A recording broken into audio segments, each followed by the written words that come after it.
Hello there, everyone. Welcome to Nightmare Narratives. I am your storyteller, and I'm here to guide you tonight. I know many of you use these videos to drift off to sleep, so before we begin, take a moment to like this video and subscribe to our channel. I'm always curious. Where are you watching from and what time is it in your part of the world? Now find your cozy spot and relax. My name is Carlos Mendoza, and I should have died in this desert a long time ago. I'm sitting by my campfire tonight, watching the stars above Big Bend National Park in Texas. The desert stretches out forever in every direction, nothing but sand and rocks and cacti as far as you can see. During the day, this place will cook you alive. At night, it gets so cold, your teeth start chattering. But right now, in these quiet hours before dawn, it's perfect. I've been a park ranger here for 3 years now. Before that, I worked for the Border Patrol for 15 years. I'm 38 years old, and my hands are rough from grabbing onto rocks and pulling people out of trouble. My skin is dark brown from all those years under the desert sun. People say I look tired. They're right. The wind is blowing gently tonight, carrying the smell of sage and creosote bushes. Somewhere in the distance, coyotes are howling their night songs. It sounds lonely, but peaceful. This desert has been home to my people for hundreds of years. My grandfather used to tell me stories about these lands when I was little. He said the desert remembers everything, every person who walked through it, every drop of blood that fell on its sand. I wish I didn't understand what he meant. A roadrunner just ran past my camp, moving fast between the prickly pear cacti. When it ran, some kind of glowing dust got kicked up behind it. That's weird. I've never seen anything like that before. The dust sparkled for a few seconds, then disappeared. My dog Luna is with me tonight. She's a border collie, black and white, with the smartest eyes you've ever seen. I found her 3 years ago, right here in the desert. Her owner had been killed, found with 2 small holes in his neck and no blood left in his body. The police couldn't figure out what happened to him. Luna was sitting next to his body, whining. She wouldn't leave him. I took her home that day, and she's been my partner ever since. Right now, Luna is acting strange. She keeps looking up at the sky and whimpering. Her ears are flat against her head, and she won't come close to the fire. Dogs know things we don't. My grandfather taught me that too. I look up to see what's bothering her, and that's when I notice something's wrong. The stars are disappearing. Not because of clouds. The sky was clear a minute ago. It's like something huge is moving up there, blocking out the light. The temperature is dropping fast, and the wind has stopped completely. Even the coyotes have gone quiet. That's when my radio starts acting up. It's making this crackling sound, like static, but then I hear voices coming through. Children's voices. They're speaking in a language I recognize. It's Nahuatl, the old Aztec language my great-grandmother used to speak. But these voices sound scared, like they're calling for help. I grab the radio and try to respond, but the voices fade away. The static stops. Everything is quiet again. A small fox comes walking toward my fire. It's just a kit, probably looking for food scraps. But when I look at its eyes, they're glowing with a light that isn't coming from my fire. The light is silver, like moonlight, but there's no moon tonight. I blink, and the fox is gone. Just disappeared, like it was never there. Luna starts barking now, but she's not looking at where the fox was. She's looking at the ground, the sand. Around our camp is starting to glow, just like that dust the roadrunner kicked up. There are lines of light moving under the surface, like something big is crawling through tunnels down there. I stand up and grab my flashlight.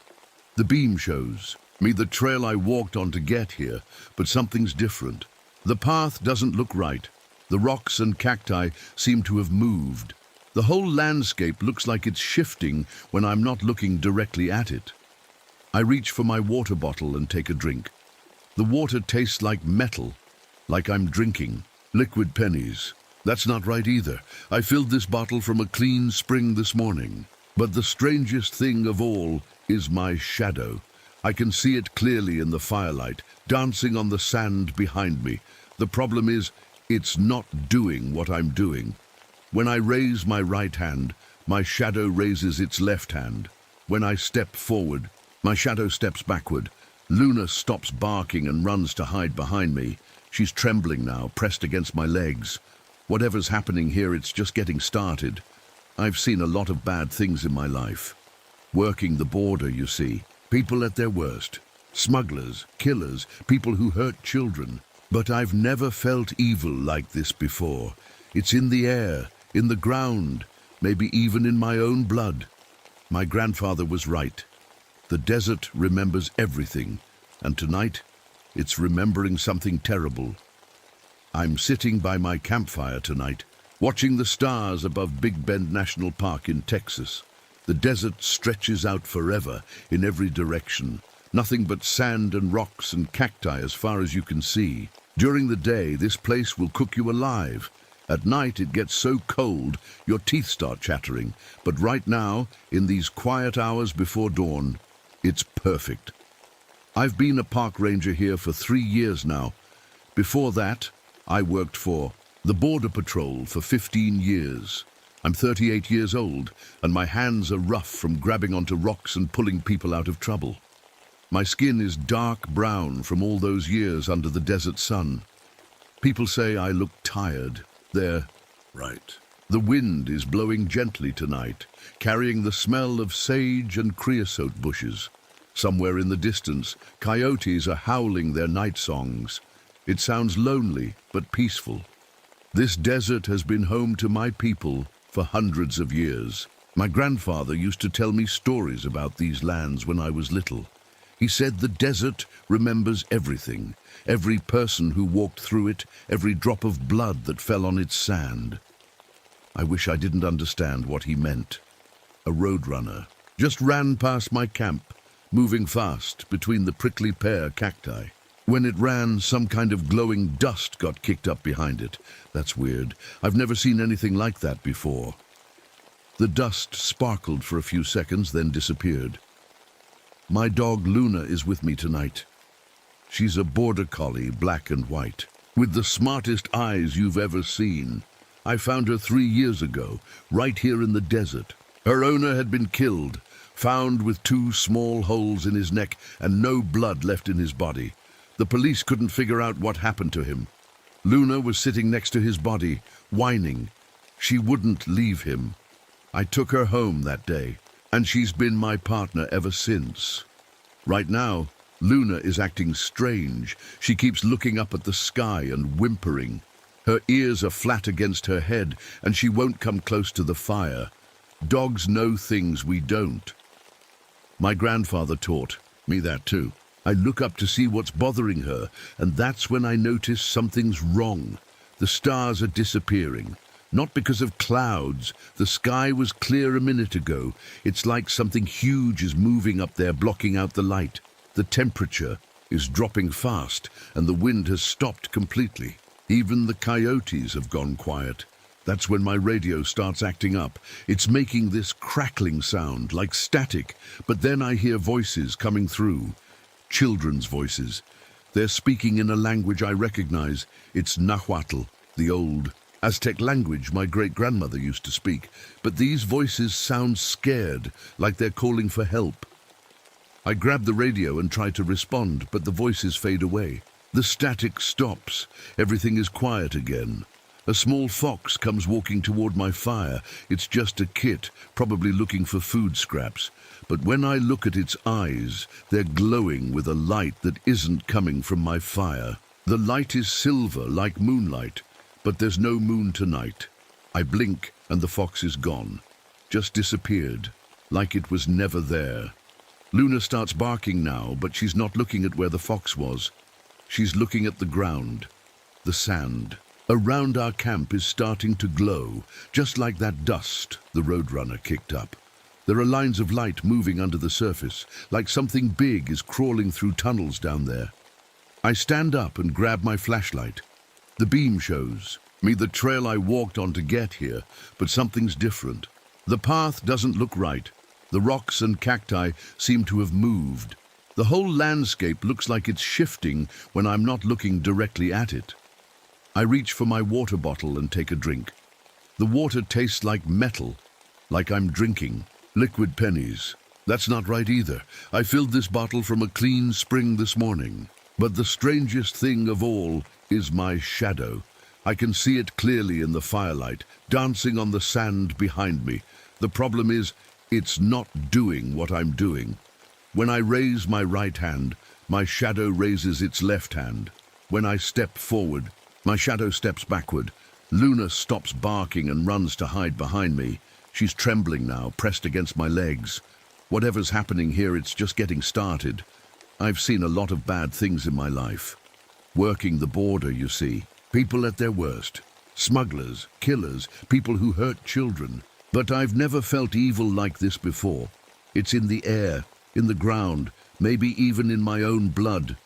My grandfather was right. The desert remembers everything. And tonight, it's remembering something terrible. I need to tell you about the Ramirez children. Their names were Maria, Diego, and little Pablo. Maria was 8, Diego was 6, and Pablo had just turned 4. 3 years ago, when I was still working Border Patrol, they went missing. Their parents were crossing the desert with a group of other families, trying to get to America. They hired smugglers to guide them, but these weren't good people. When the Border Patrol helicopters started searching the area, the smugglers got scared. They left everyone behind in the middle of nowhere, including the children. I was part of the search team. We looked for 3 days straight. The desert is big, and it's easy to get lost out here. People die from the heat, from dehydration, from getting bitten by snakes. We knew we were running out of time. On the 3rd day, we got a radio call. Someone heard children crying near the old mining caves about 20 miles from here.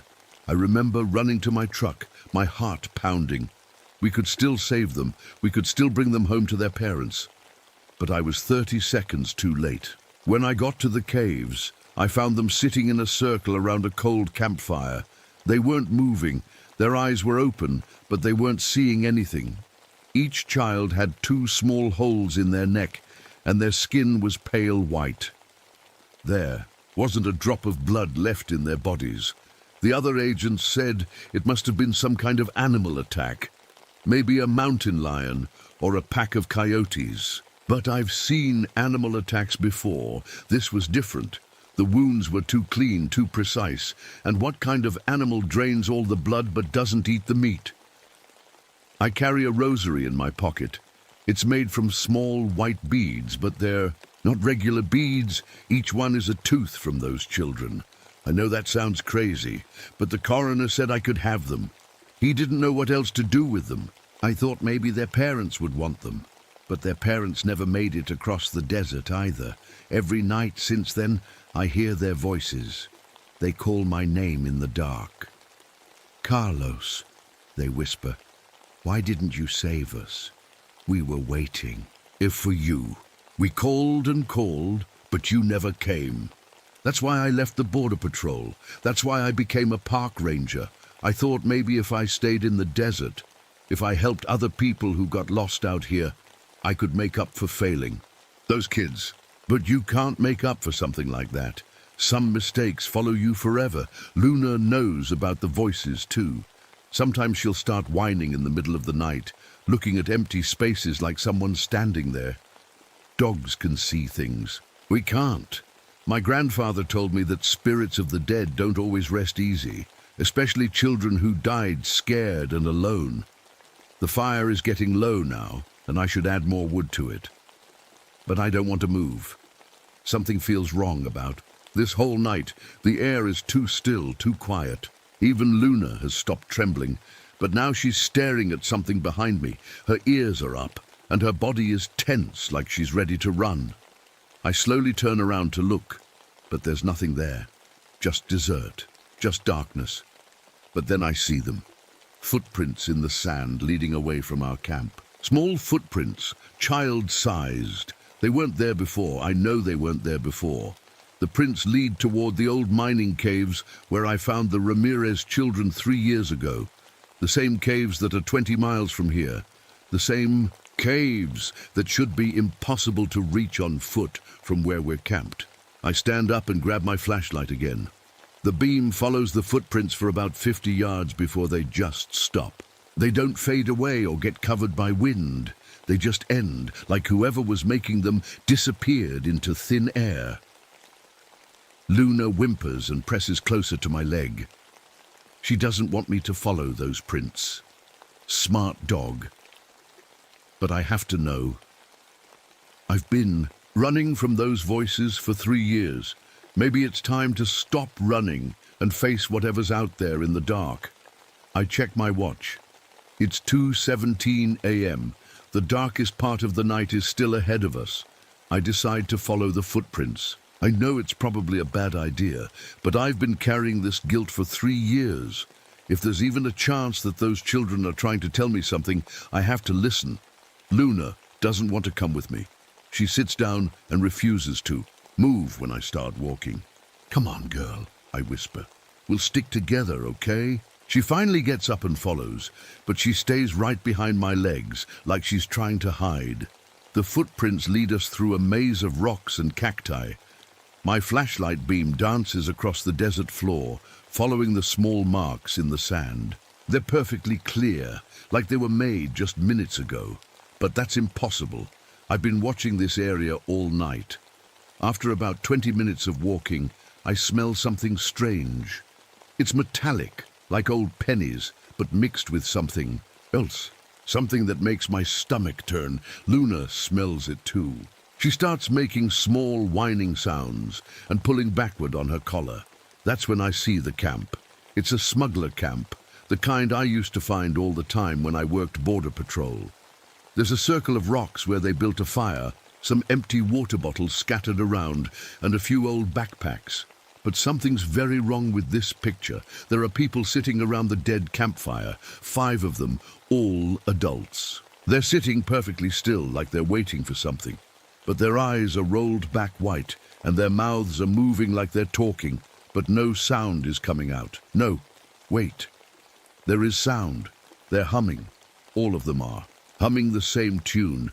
It's a lullaby, a Spanish lullaby that my mother used to sing to me when I was little. "Duérmete mi niño, duérmete mi amor." I call out to them, "Hey, are you okay? Do you need help?" They don't respond. They don't even look at me. They just keep humming that lullaby, their wide eyes staring at nothing. I move closer with my flashlight. That's when I see the holes. 2 small holes in each person's neck, just like the Ramirez children had. Their skin is pale gray, like old paper. When I shine my light on one man's face, I can see his lips moving, but they're dry and cracked, like he hasn't had water in days.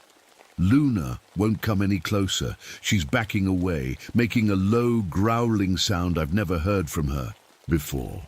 I reach for my radio to call for help, but when I turn it on, all I get is static. Then, through the static, I hear children's voices again. But this time, they're not speaking Nahuatl. They're speaking English. "Carlos," says a little girl's voice. It sounds like Maria Ramirez. "Why didn't you save us? We waited and waited, but you never came." "We're still waiting," says a boy's voice. Diego. "It hurts, Carlos," whispers the smallest voice. Pablo. "It hurts so much." I drop the radio. It hits the sand and goes quiet. The desert around us has gone completely silent. No wind, no insects, no coyote calls. Even my own footsteps seem too loud.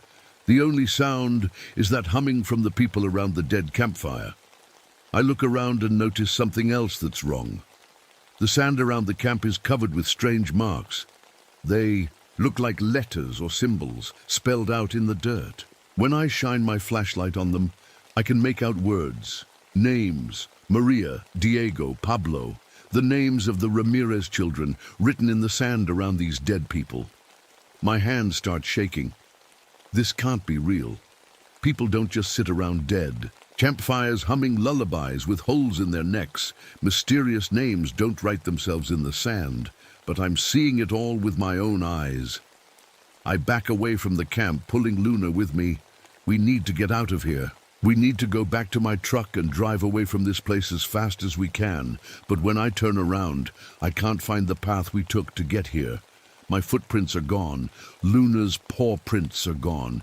It's like we appeared here out of thin air. I pull out my GPS device to figure out which way to go. The screen lights up, but the numbers don't make sense. According to this thing, we're in 3 different places at the same time. It says we're in Texas, but also in Mexico, and also in a place called Mictlan, a name I don't recognize. That's when I hear the whistle. It's coming from underground, somewhere beneath our feet. It's high-pitched and long, like the sound of wind blowing through a narrow cave. But it doesn't sound like wind. It sounds like crying, like children crying for help. Luna starts digging frantically in the sand, like she's trying to bury herself. Her claws are throwing dirt everywhere, and she's panting hard. "What is it, girl?" I whisper. "What do you hear?" The whistling gets louder. Now it sounds like it's coming from all around us, from every direction at once. The sand under our feet starts to feel warm, then hot. Steam begins rising from the ground. I look back toward the smuggler camp. The people are still there, still humming, but now they're looking at me. All 5 of them have turned their white eyes in my direction, and they're smiling.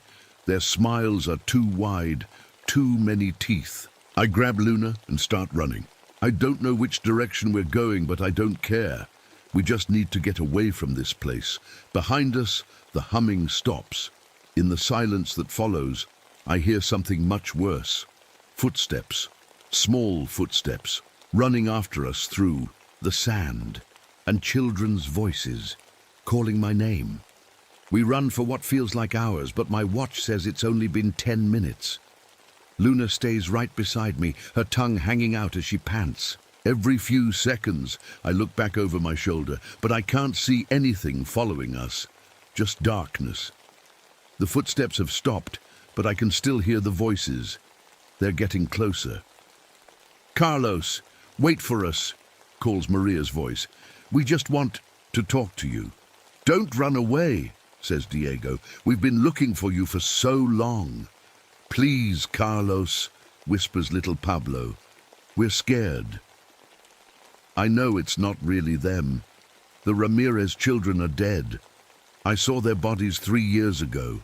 But hearing their voices makes my chest hurt so bad I can barely breathe. Luna suddenly stops, running, and starts barking. Not at something behind us, but at something ahead of us. I shine my flashlight forward and see we've reached the old mining area. There are holes in the ground everywhere, some of them covered with old boards, others just open pits that drop down into darkness. This is where I found the children. "No," I say out loud. "No, I'm not going down there."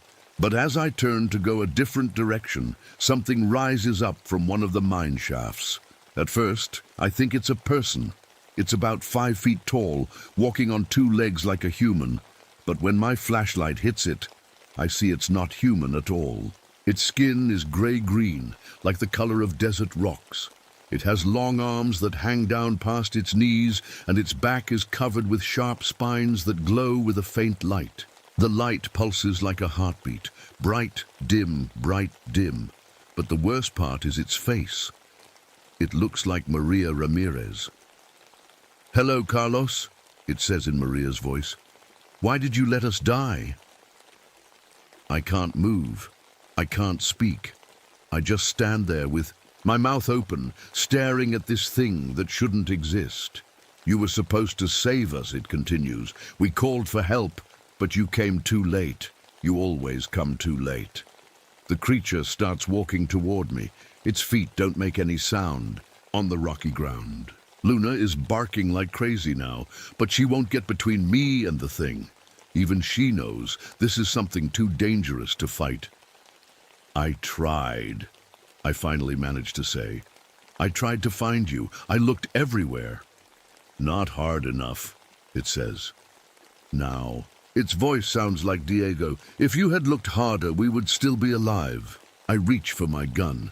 I'm a good shot. Had to be working border patrol, but when I pull the trigger, the bullet goes right through the creature like it's made of smoke. It doesn't even slow down.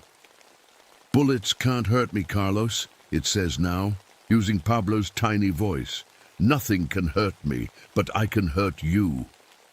That's when I start to feel it. Something wrong happening inside my body. My blood feels thick and slow like syrup. My heart is beating too fast, then too slow. I look down at my hands and see that my skin is getting pale.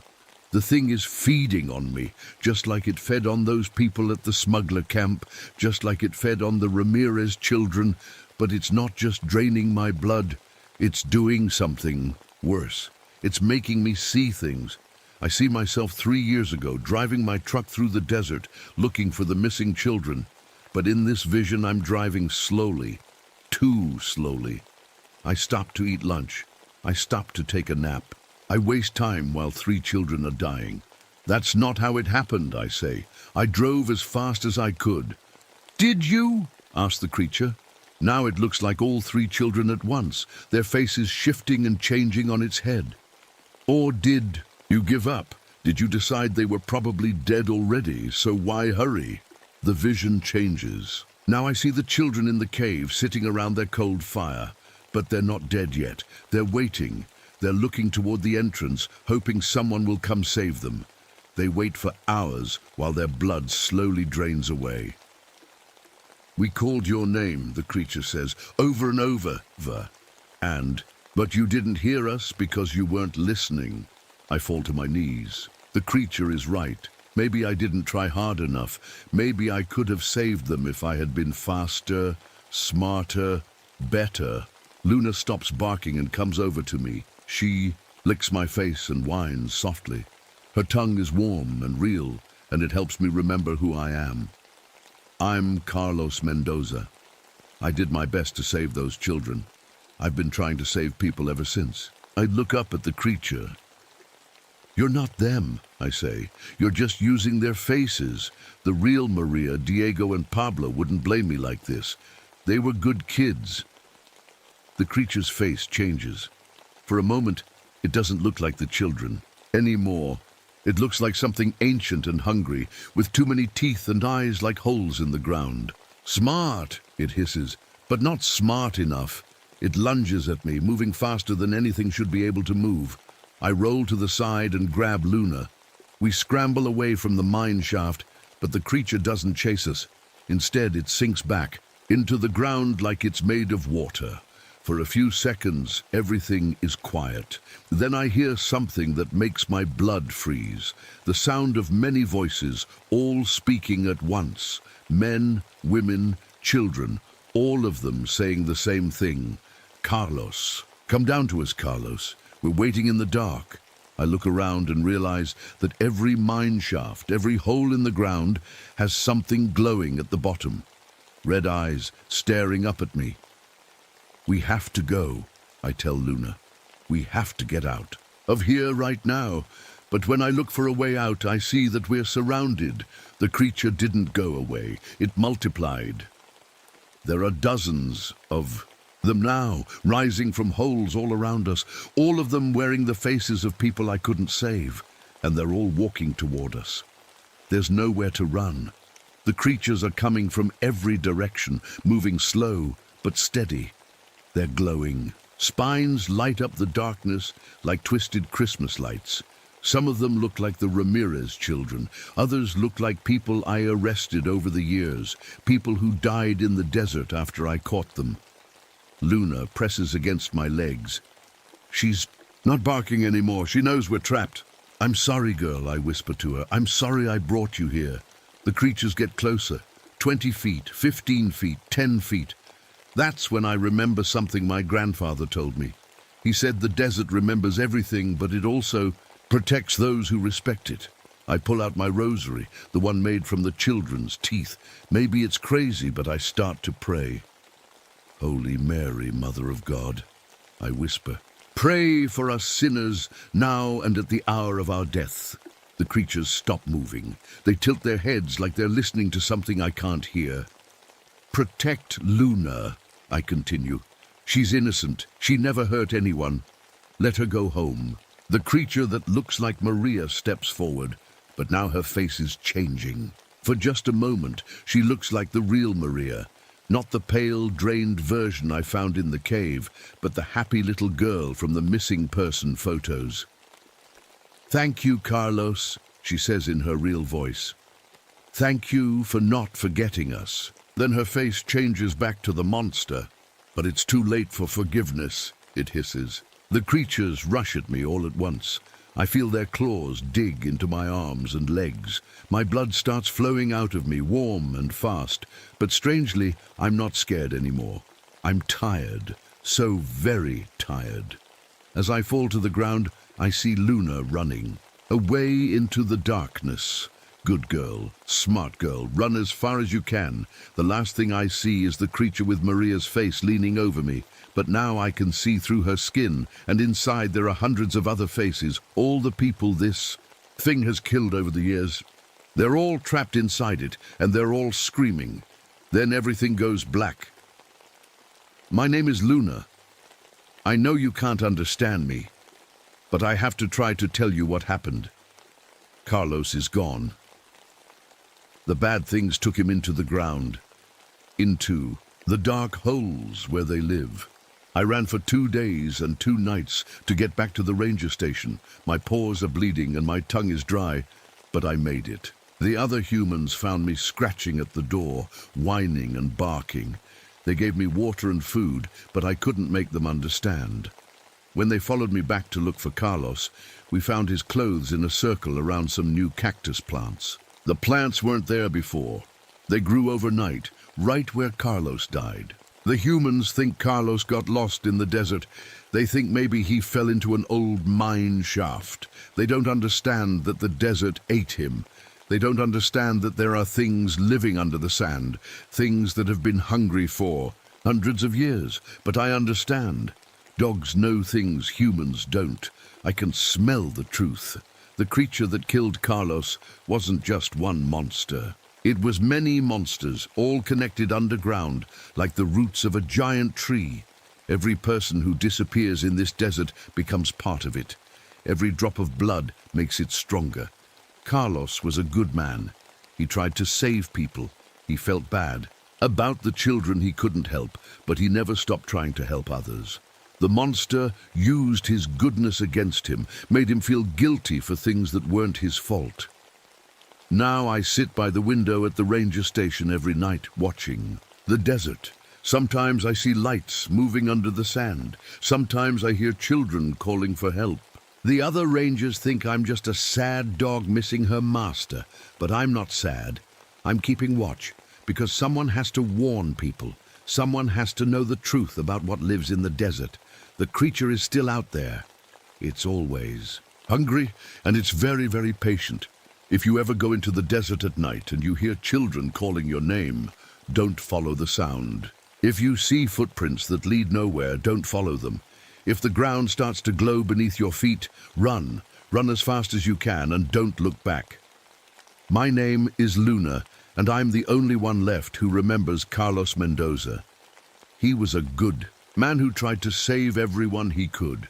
He just couldn't save himself from the thing that lives in the dark places under the sand. The thing that's still waiting for the next person to feel guilty about something they couldn't control. The thing that feeds on human kindness and turns it into food. The thing that will never ever stop being hungry. I have to go now. The sun is setting and I can hear something moving under the ground outside. Something big, something that knows I'm the only witness left. But I'm not afraid. Carlos taught me to be brave. And if something happens to me tonight, at least I told you the truth about what's really out there in the desert darkness. Remember Carlos Mendoza. Remember that he tried to do the right thing. And remember to stay away from the desert when the stars disappear from the sky.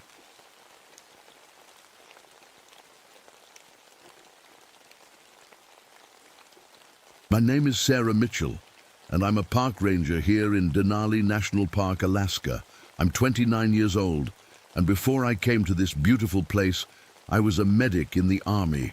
I served in Grenada, where I learned how to save lives. But sometimes, no matter how hard you try, you can't save everyone. The Alaskan wilderness is like nothing else in the world. Mountains stretch as far as you can see, their tops covered in white snow that never melts. The lakes are so clear you can see straight to the bottom, and they're so still they look like giant mirrors reflecting the sky above. It was July, which means we had the midnight sun. Even at night, the sky stayed bright like it was still afternoon. I loved walking through this place because it was so quiet and peaceful. It made me forget about the bad things I'd seen in the war. I wasn't alone out here. My dog Nanook was with me. He's a big Alaskan Malamute with thick gray and white fur. I found him 2 years ago next to his owner's body by a frozen lake. The man had drowned, but Nanook stayed there guarding him until I came along. Since then, we've been partners. Today started like any other day. We were checking on a research station about 10 miles from the main road. Scientists came up here to study the wildlife and take water samples from the creeks. They were supposed to radio in every day, but we hadn't heard from them in 3 days. The walk was beautiful. Loons were calling across the water with their sad, lonely song. A huge moose was standing in the shallow part of the creek, drinking water. His antlers were so big they cast shadows on the ground like tree branches. I stopped to watch a family of river otters playing in the water. There were 5 of them, diving and splashing and making happy little sounds. They reminded me of kids playing in a swimming pool. For a moment, I felt really happy. This was why I came to Alaska, to find peace in places like this. But then something changed. The air got thick and heavy, like right before a big storm. The otters stopped playing and looked around, scared. Then they dove under the water and didn't come back up. Where they had been playing, I saw dark red spreading in the water, blood. I pulled out my satellite phone to call for help, but it showed no signal. That was weird, because I was in an open area with clear sky above me. Then the phone made a sound like it was getting a call. But when I answered it, I heard my own voice talking about medical emergencies and asking for helicopter rescue. My heart started beating fast. Something was very wrong. A small Arctic fox came walking toward me. It had bright blue eyes that seemed too smart, too human. When I looked into those eyes, I saw something that made my blood turn cold. I saw faces in there, faces of people underwater, drowning, reaching up for help that would never come. I blinked, and the fox was gone, just disappeared like smoke. Dark clouds started forming in the sky, but not in any normal way. They were making shapes, like letters or symbols I didn't understand. The wind picked up, but it felt wrong somehow, like it was blowing from underground instead of from the sky. Nanook started whining and pressed close to my leg. His fur was standing up all along his back. Dogs know when something bad is coming, and Nanook was telling me we needed to leave. But I couldn't leave. Those scientists were still missing, and if something dangerous was happening, they might need help. I'm a medic. It's my job to help people even when I'm scared. The creek ahead went through a narrow canyon with high rock walls on both sides. The water looked deeper there, and it was moving in a strange way, like it was flowing uphill. When I got closer, I saw that the water had an oily shine on top, like gasoline. I looked down at my reflection in the water, and my heart almost stopped. The face looking back at me wasn't alive. It was me, but dead, floating face down with my lungs full of dark water. My skin was white and bloated, and my eyes were gone. I jumped back from the water's edge, breathing hard. Nanook was barking now, a deep warning bark that echoed off the canyon walls. Something was very wrong in this place. The peaceful wilderness I loved had turned into something else, something that wanted to hurt me. But I had to keep going. Those scientists needed help, and I was the only one who could reach them in time. I just didn't know yet that it was already too late for all of us. I followed the creek for another hour, walking slowly and watching. everything around me. Nanook stayed close, his nose in the air, sniffing for danger. The smell hit me first. Something rotten, like dead fish mixed with cleaning supplies from a hospital. The research station sat on a small hill next to a bend in the creek. From far away, it looked normal. Just a small wooden building with solar. Panels on the roof and equipment scattered around outside. But as I got closer, I could see that something was very wrong. All the windows were broken, not broken outward like something had hit them from inside, but broken inward, like something had smashed them from outside. Glass was scattered all over the floor inside the building. I called out, "Hello? Anyone here? This is Park Ranger Mitchell." No answer.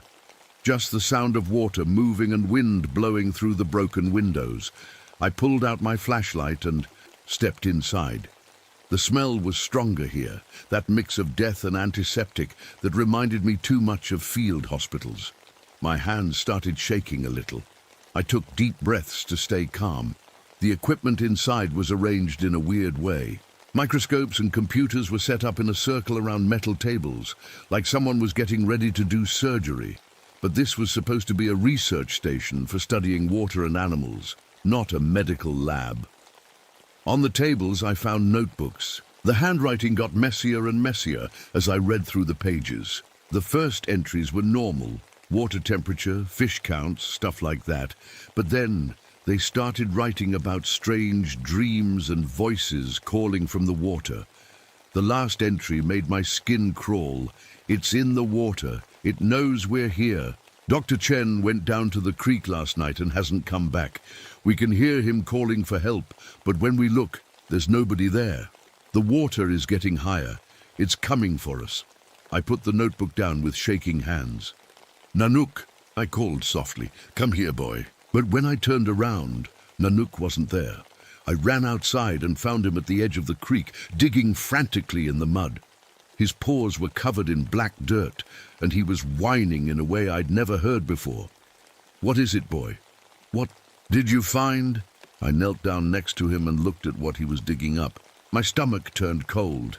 It was medical equipment, surgical tools made of what looked like ice and bone, scalpels and clamps and things I recognized from my army medic training. But they were wrong somehow, too sharp, too white, like they were made from frozen human bones. I stood up fast and backed away from the hole. That's when I heard it, a sound coming from the water, like singing, but not quite human. It was beautiful and sad at the same time, like the loons I'd heard earlier, but deeper. It made me want to walk toward the creek, to see what was making that lovely sound. I took a step toward the water before I caught myself. That wasn't normal. I never walked toward strange sounds in the wilderness. My training told me to be careful, to stay alert.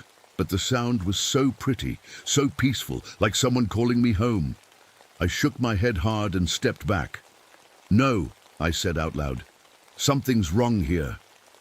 The singing stopped. The creek had been maybe 3 feet deep when I first saw it. Now it was almost up to the bank. The water was rising fast, way too fast for normal rain or snowmelt. And there was something floating in it. Bodies. Human bodies floating upright in the water like they were standing, but their heads were under the surface. Their arms moved slowly back and forth, like they were trying to swim up for air but couldn't. Didn't quite make it. I counted 4 of them. The research team. My medic training kicked in. I had to help them. I had to get them out of the water. Even if they'd been under too long, even if it was too late, I had to try. I started toward the water, but Nanook grabbed my sleeve with his teeth and pulled me back. He was growling now, a deep warning sound. That's when I saw their eyes. The floating people turned to look at me. Their eyes were gone, replaced with smooth grey stones. But somehow I knew they could still see me, and they were all smiling underwater, their mouths open like they were trying to tell me something.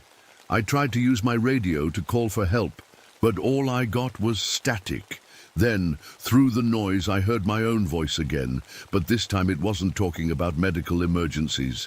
This time it was describing how I was going to drown. in my own voice, speaking calmly like a doctor explaining a procedure, telling me exactly how the water would fill my lungs and how long I would stay awake while it happened. I turned off the radio fast, my hands shaking so bad I almost dropped. The water kept rising. It was almost at my feet now, even though I was standing on higher ground. The smell got stronger, death and chemicals and something else underneath it all. Something that smelled like the ocean, but wrong somehow. Like the ocean if everything in it had died. I backed up toward higher ground, pulling Nanook with me. But when I looked behind me, the path we'd come from was gone. Instead, there was just more water, stretching out like a lake that hadn't been there before. We were trapped on a small island of land, surrounded by rising water full of floating bodies that shouldn't be able to move, but were slowly turning to face us. And somewhere, under that dark water, something was singing again, calling my name in a voice that sounded exactly like every soldier I'd ever tried to save. The water was almost touching my boots now. I pulled Nanook closer and tried to think like a medic, not like a scared person. Stay calm, look at the facts, find a solution. But the facts didn't make sense. Water doesn't rise this fast without a dam breaking somewhere upstream. Bodies don't float upright and move on their own. And they definitely don't smile at you with stones for eyes. That's when I saw it. Something dark moved under the water, bigger than the floating bodies. It swam in circles around our little island of dry ground, getting closer each time. At first I thought it might be a seal or a big fish, but it moved wrong. Too smart, too planned. The singing got louder. It was coming from whatever was swimming down there. Then it came up to the surface. It looked like an otter at first, about the size of a large dog with sleek black fur that seemed to drink up the light. But its eyes were wrong. They glowed like the lights doctors use during surgery. Bright, white and cold. It floated on its back in the water, looking right at me.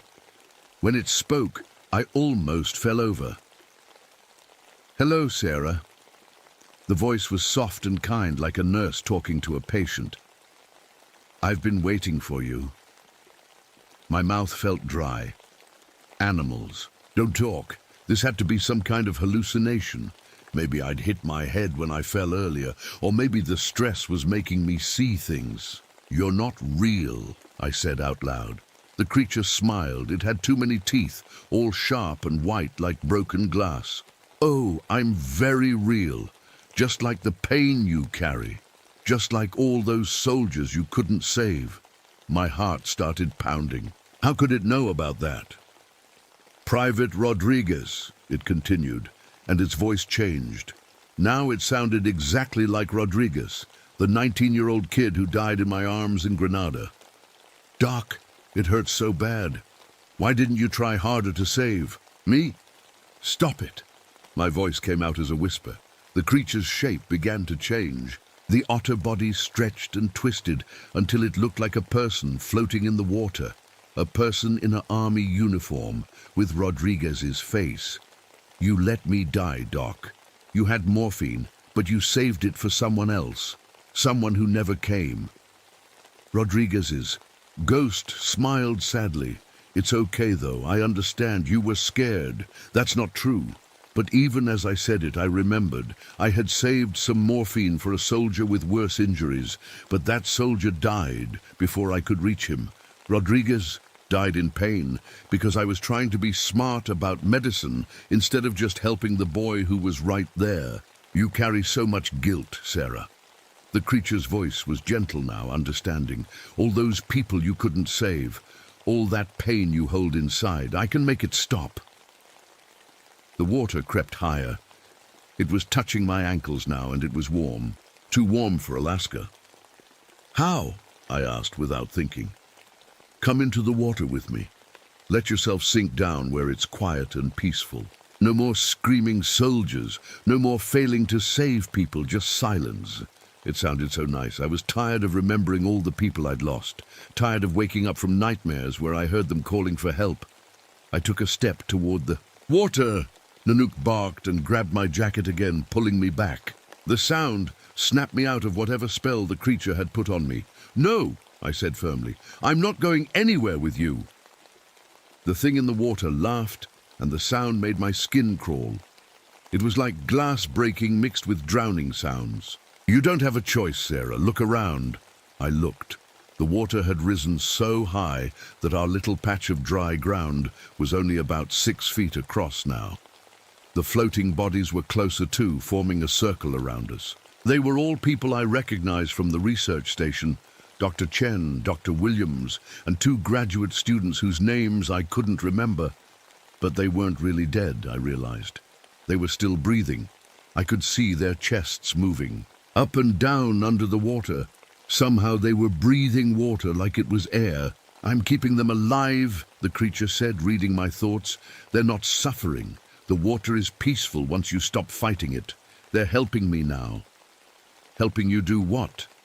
"Find others like you, people who know how to heal, who care too much, who blame themselves for every death." The creature swam closer. "Doctors and nurses and medics make the best companions. You understand suffering. You know how to keep someone alive even when they want to die." The water was at my knees now.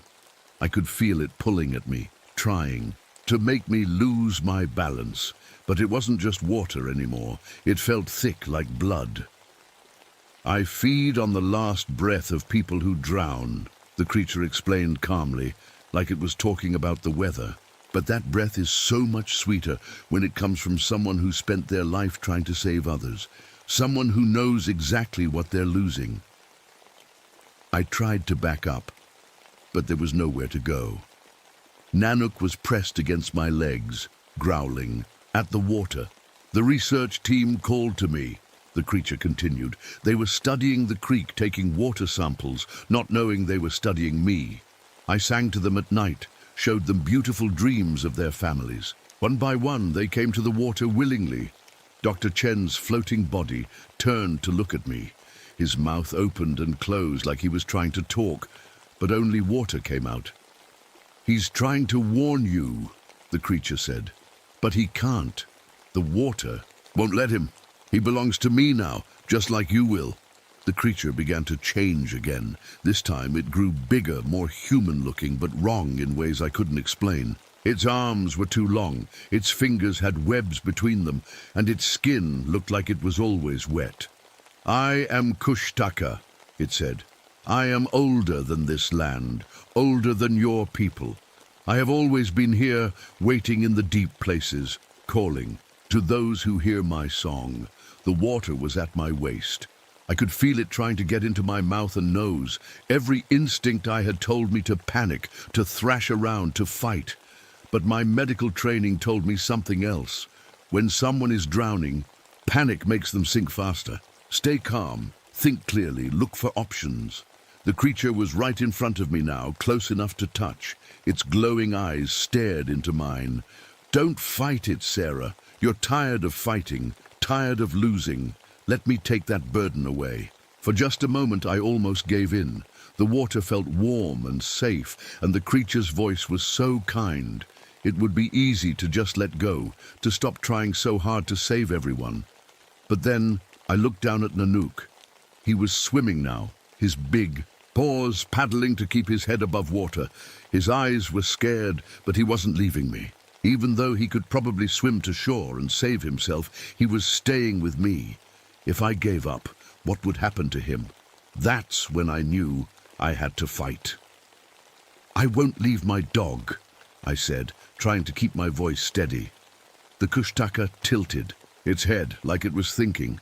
"Your dog? Oh, Sarah, look closer." I looked down at Nanook and my heart stopped.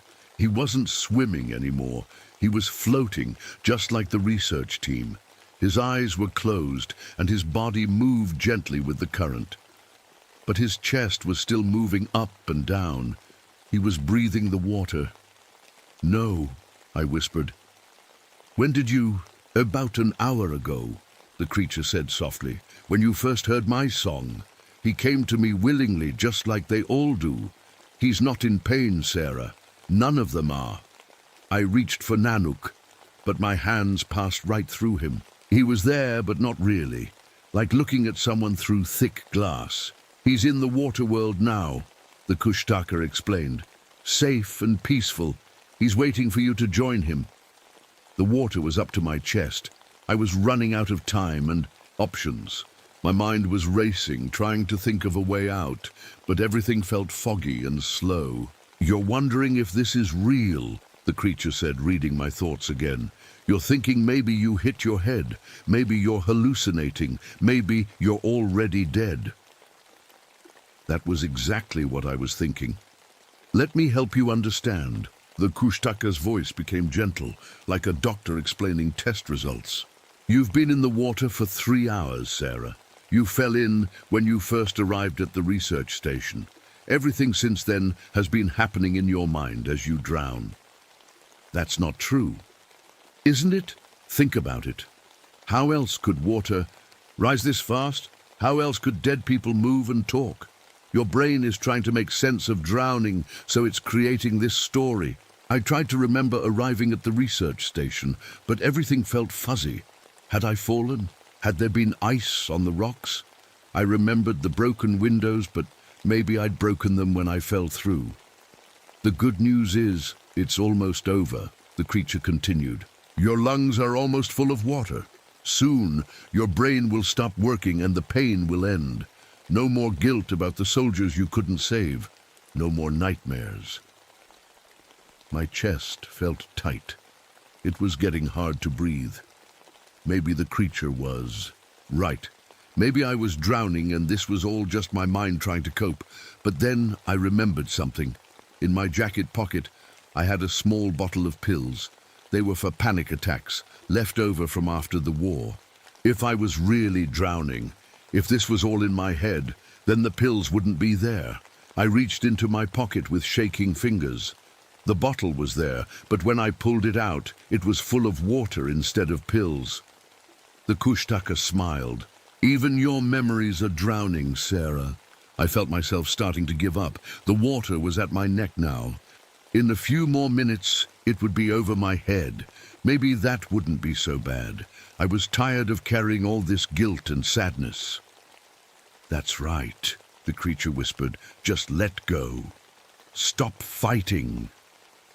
But then I heard something that made me freeze. A helicopter, far away, but getting closer. They're coming for me, I said. Someone called for help. The Kushtaka's smile faded. No one is coming, Sarah. There is no helicopter. But I could hear it clearly now. The sound I knew so well from my time as a medic. Someone was looking for me. Even if they are, the creature said quickly, they won't find you in time. The water is too deep now. You're too far gone. The helicopter sound was getting louder. I could see a light in the sky sweeping back and forth across the water. Help! I screamed as loud as I could. I'm here! Help me! The Kushtaka's face changed. It looked angry now, not gentle anymore. Stop it! You're ruining everything. Just accept what's happening. No! I kept screaming. Help! Down here! The sole helicopter lights swept over us. For a moment, I thought they'd seen me, but the light kept moving, searching other parts of the creek. They can't see you, the Kushtaka said, its voice cold now. You're already under the water. What they see up there is just your body floating face down. I looked up at where the helicopter was searching. Was that true? Was I already dead, just dreaming this whole conversation? My memories started getting mixed up. I remembered falling into icy water. I remembered the shock of cold hitting my lungs. I remembered trying to swim but feeling too heavy, too tired. But I also remembered walking to the research station. I remembered finding the broken windows and the strange equipment. Which memories were real? It doesn't matter, the Kushtaka said softly. Real or not, the result is the same. You're dying, Sarah. Your brain is shutting down. Soon you won't remember anything at all. The water reached my chin. I had to tilt my head back to keep breathing. The floating bodies of the research team were closer now, forming a tight circle around me. "Join us." Dr. Chen's voice came from underwater, bubbling and strange. "It's peaceful here. No more pain," added Dr. Williams. "No more failing to save people," said one of the students. They were right. If I was dead, I couldn't fail to save anyone ever again. No more watching people die while I tried desperately to help them. The helicopter was moving away. The sound was getting quieter. "They gave up looking," the Kushtaka said. "They think you're already gone. And maybe you are." I felt the water touch my lips. Soon it would cover my nose, and then it would be over. But something was wrong with the creature's story. If I was already drowning, if this was all happening in my dying mind, then why was the Kushtaka trying so hard to convince me to give up? Why did it care what I thought if I was already dead? Unless I wasn't dead yet. Unless there was still time to fight. The water covered my mouth. I took a deep breath through my nose and prepared to go under. But I wasn't going to give up. Not yet. The water went over my head and everything became quiet and dark. I held my breath and tried to swim up, but something was pulling me down. The Kushtaka had wrapped its long arms around my legs. Under the water, I could see clearly. The research team was standing on the bottom of the creek looking up at me. Their mouths were moving like they were talking, but I couldn't hear what they were saying. Dr. Chen pointed at something behind me. I turned around and saw the most horrible thing I'd ever seen. It was me, another Sarah Mitchell, wearing the same clothes with the same face, but this other me was smiling and holding medical equipment. She was performing CPR on one of the floating bodies, pushing on its chest over and over again. But the body was clearly dead, had been dead for days. The other Sarah looked up at me and waved, like we were old friends. Then she pointed to her own chest, and I saw something that made my blood turn cold. There was a hole where her heart should be, a perfect round hole, like something had been cut out with surgical tools. I tried to scream, but water rushed into my mouth. I was drowning for real now. That's when I understood the truth. I wasn't Sarah Mitchell, the park ranger trying to save people. I was the Kushtaka. I had been the creature all along. The memories came flooding back, but they weren't my memories. They belonged to the real Sarah Mitchell, the one who had died 3 days ago when she first came to check on the research station. I was using her memories, her personality, her guilt about the war. I had become her so completely that I had forgotten what I really was. The real Sarah had drowned trying to save the research team. She died doing what she always did, trying to help others even when it was dangerous. Her last thoughts were about failing to save them, just like she'd failed to save some of her patients in the war. And I had fed on that guilt. I had absorbed her memories and made them mine. But now the spell was breaking. I could feel my real shape trying to come through. My arms were getting longer, my fingers were growing webs, and my skin was turning cold and slippery. I wasn't trying to escape from the Kushtaka. I was the Kushtaka. The helicopter above wasn't looking for me. It was looking for the real Sarah Mitchell, whose body had been found floating in the creek hours ago. The rescue team was trying to figure out what had happened to her. I swam to the surface and climbed out of the water. My movements felt different now, more like an animal than a person.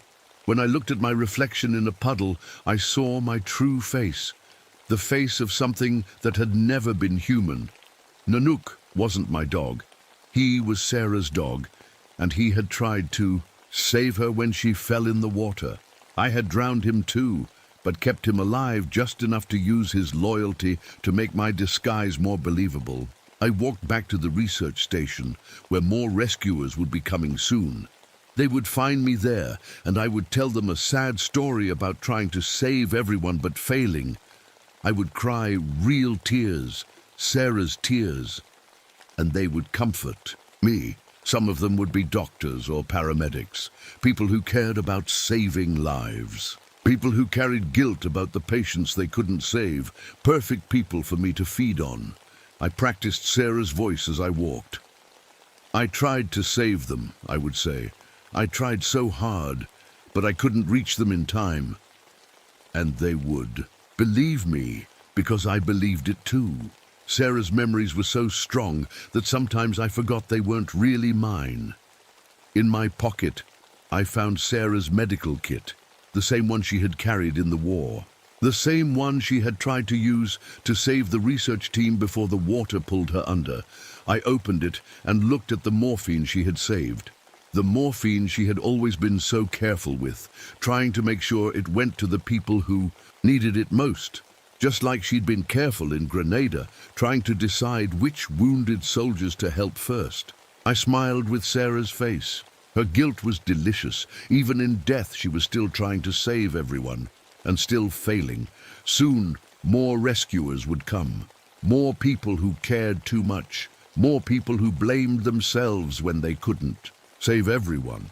And I would be waiting for them, wearing Sarah Mitchell's face, carrying her memories, speaking in her voice. "Help me," I would say. I tried to save them all, but I wasn't good enough. I never am. And one by one, they would come to comfort me. They would want to help the poor park ranger who had tried so hard to be a hero. They would never know that the real hero was already dead, floating at the bottom of the creek with her, heart cut out and her last breath stolen. I practiced crying Sarah's tears as I walked toward the lights of the rescue helicopters.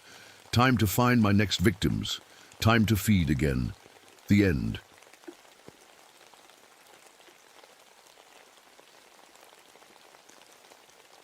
My name is Vincent Graves, and I should have died in that mine 6 months ago. The morning sun was just coming up over the Ohio River when I parked my ranger truck near the old boat dock. Golden light was shining through the big sycamore trees, and they were swaying back and forth in the soft wind. It was the kind of morning that makes you feel good to be alive, you know? The kind where everything seems peaceful and right with the world. Birds were singing everywhere, robins, cardinals, maybe a few blue jays making their loud calls. Down by the water, I could see a great blue heron standing real still, waiting for a fish to swim by.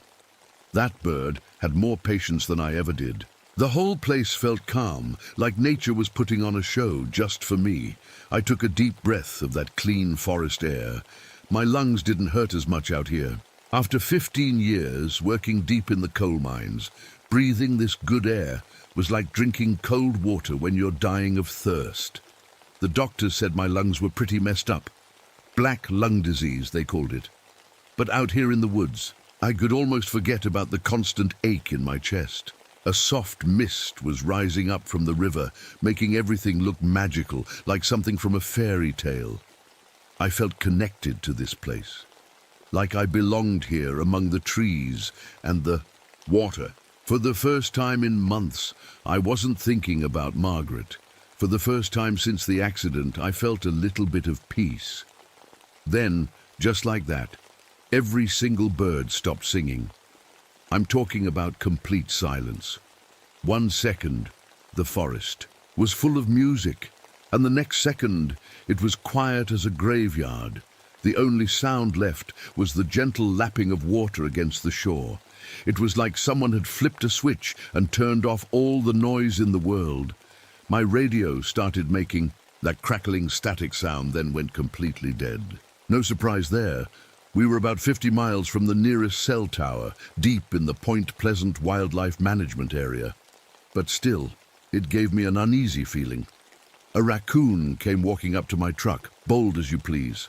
It sniffed around, the tires like it was looking for food scraps. Cute little guy with those black rings around its eyes. But then I heard a twig snap somewhere in the woods, and that raccoon took off running like its tail was on fire. I looked up at the sky and noticed dark clouds rolling in from the west. That was strange because the weather report this morning said it would be clear and sunny all day. These clouds looked mean, like they were bringing trouble with them. The hiking trail I needed to check stretched out ahead of me, disappearing into thick bushes and fallen logs. The path looked different somehow, like it was trying to hide from me. Trees had fallen across it in places, making natural barriers that I'd have to climb over. That's when I noticed how cold it was getting. My breath was starting to make little white clouds, even though it had been warm just a few minutes ago. Something wasn't right about this morning, but I couldn't put my finger on what. Let me tell you about myself, because you need to understand who I am to understand what happened next. I'm 35 years old, and I look older. My hands are permanently stained black from coal dust. It gets under your skin and never comes out no matter how hard you scrub. I cough a lot too. It's a deep, rattling cough that sounds like gravel in a coffee can.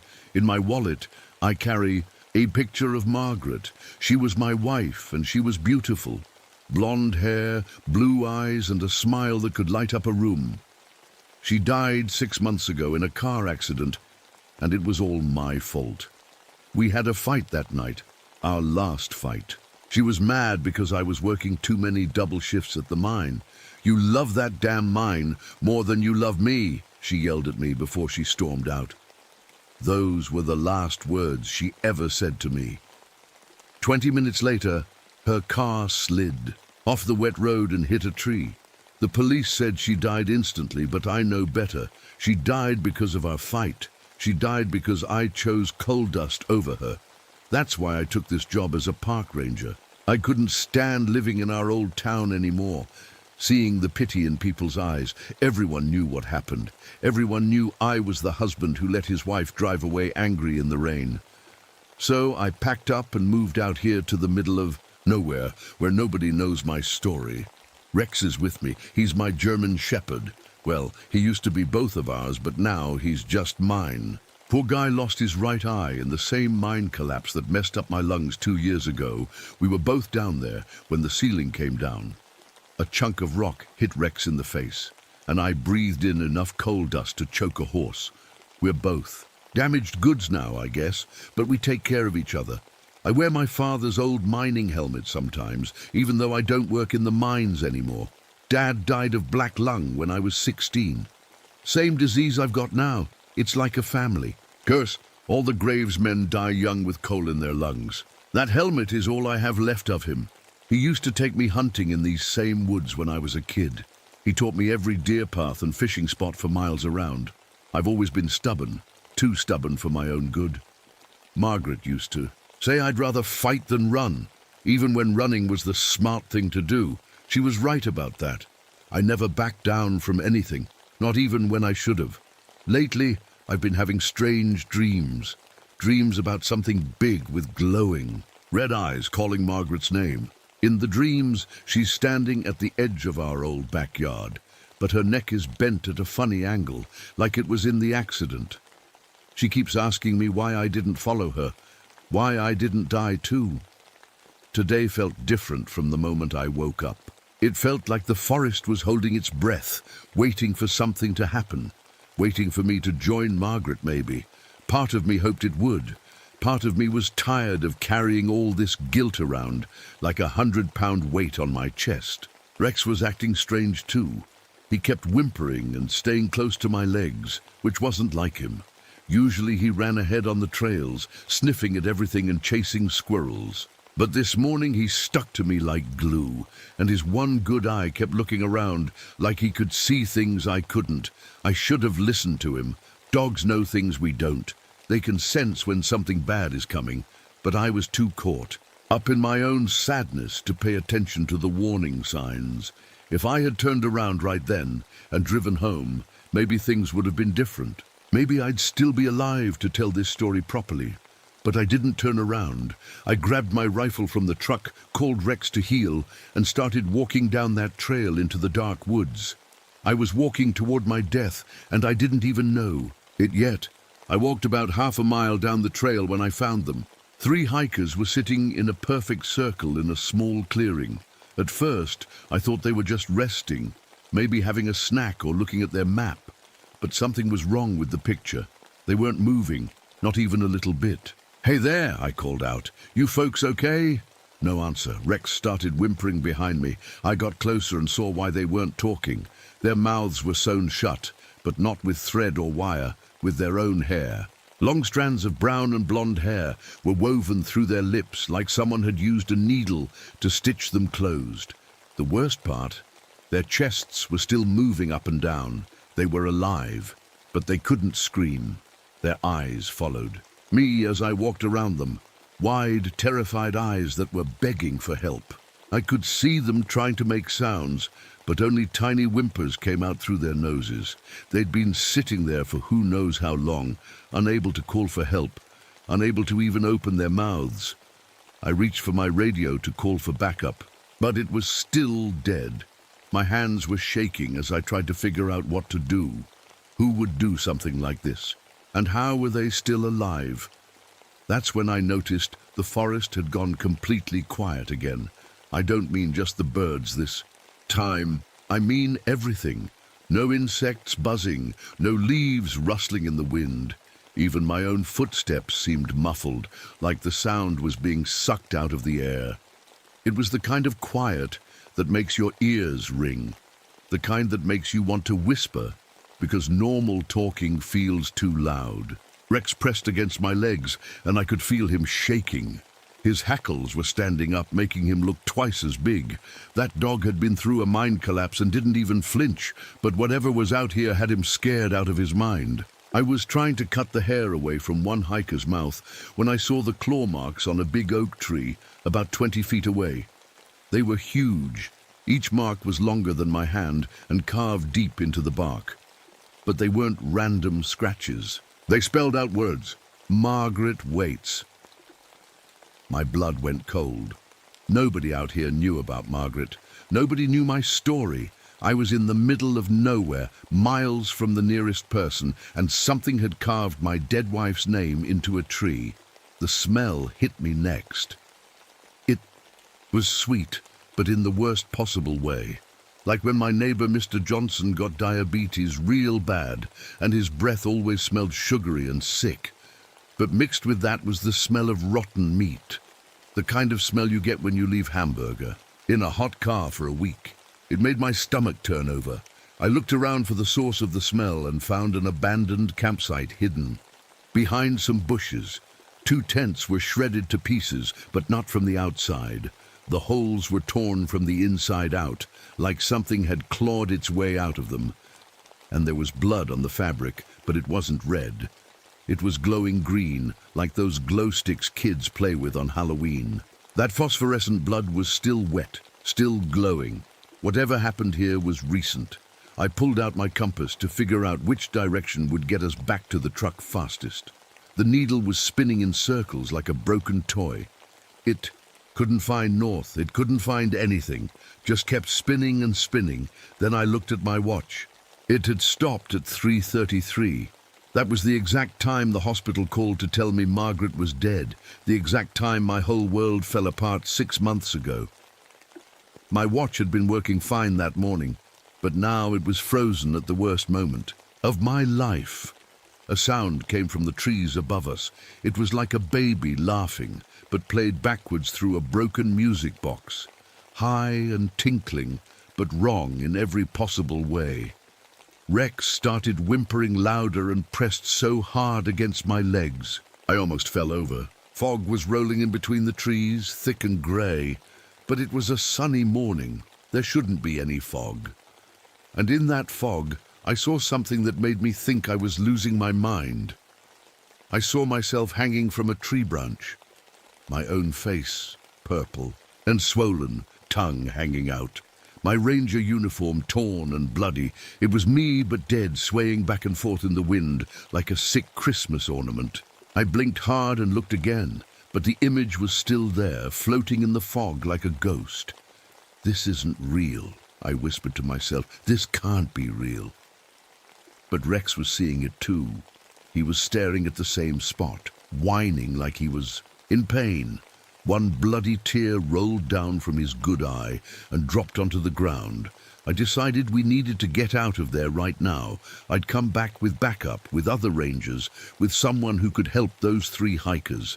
I turned around to head back to my truck, following my own footprints in the soft dirt. But my footprints led toward the river, away from where I'd parked. I'd never walked that way, I was sure of it. But there they were, clear as day, my boot prints heading in the wrong direction. I tried to remember exactly which way I'd come, but my head was getting fuzzy. The fog was getting thicker and everything looked the same. Tree after tree after tree. I couldn't find the trail anymore. Rex started barking at something I couldn't see. He was looking up at the sky, barking and snarling like he wanted to fight something, but there was nothing there, just grey fog and empty air. That's when I heard Margaret's voice. "Vincent," she called out, soft and sweet like she used to when she wanted me to come to bed. "Vincent, where are you? I've been waiting for you." My heart nearly stopped. I spun around looking everywhere, but I couldn't see her. The voice seemed to come from all directions at once. "Margaret," I called back. "Margaret, is that really you?" "You let me die alone," her voice said, but now it sounded sad and angry. "You chose the mine over me. You let me drive away in the rain." I started walking toward the sound of her voice, even though every instinct I had was screaming at me to run the other way. Rex tried to block my path, but I pushed past him. If Margaret was really here, if there was even a chance... "I'm sorry," I yelled into the fog. "I'm so sorry, baby. I never meant for any of this to happen." But as I walked deeper into the woods, following her voice, I realized something terrible. I'd been walking for what felt like hours, but I kept passing the same fallen log, the same bent tree, the same pile of rocks. I was walking in circles and I couldn't stop. Something was playing with me, like a cat playing with a mouse before it kills it. Something wanted me lost and scared and alone in these woods. And whatever it was, it knew exactly how to hurt me. It knew about Margaret. That's when I saw the eyes. 2 red lights in the fog, each one as big as a dinner plate. They were about 10 feet off the ground, just floating there, watching me. At first I thought they might be reflectors on a tower or something, but then they blinked, slow and deliberate, like a cat sizing up its prey. The eyes were crying. Tears fell from them like liquid stars, and wherever those tears hit the ground, they burned holes right through the dirt and leaves. Steam rose up from each spot with a hissing sound. I couldn't move, couldn't breathe, couldn't think. Those eyes were looking right into me, and I felt like something was peeling back layers of my mind, reading every thought I'd ever had, every secret, every regret, every moment of shame and guilt about Margaret. Then the thing stepped out of the fog. It was huge, maybe 8 feet tall, with wings that stretched out at least 10 feet on each side.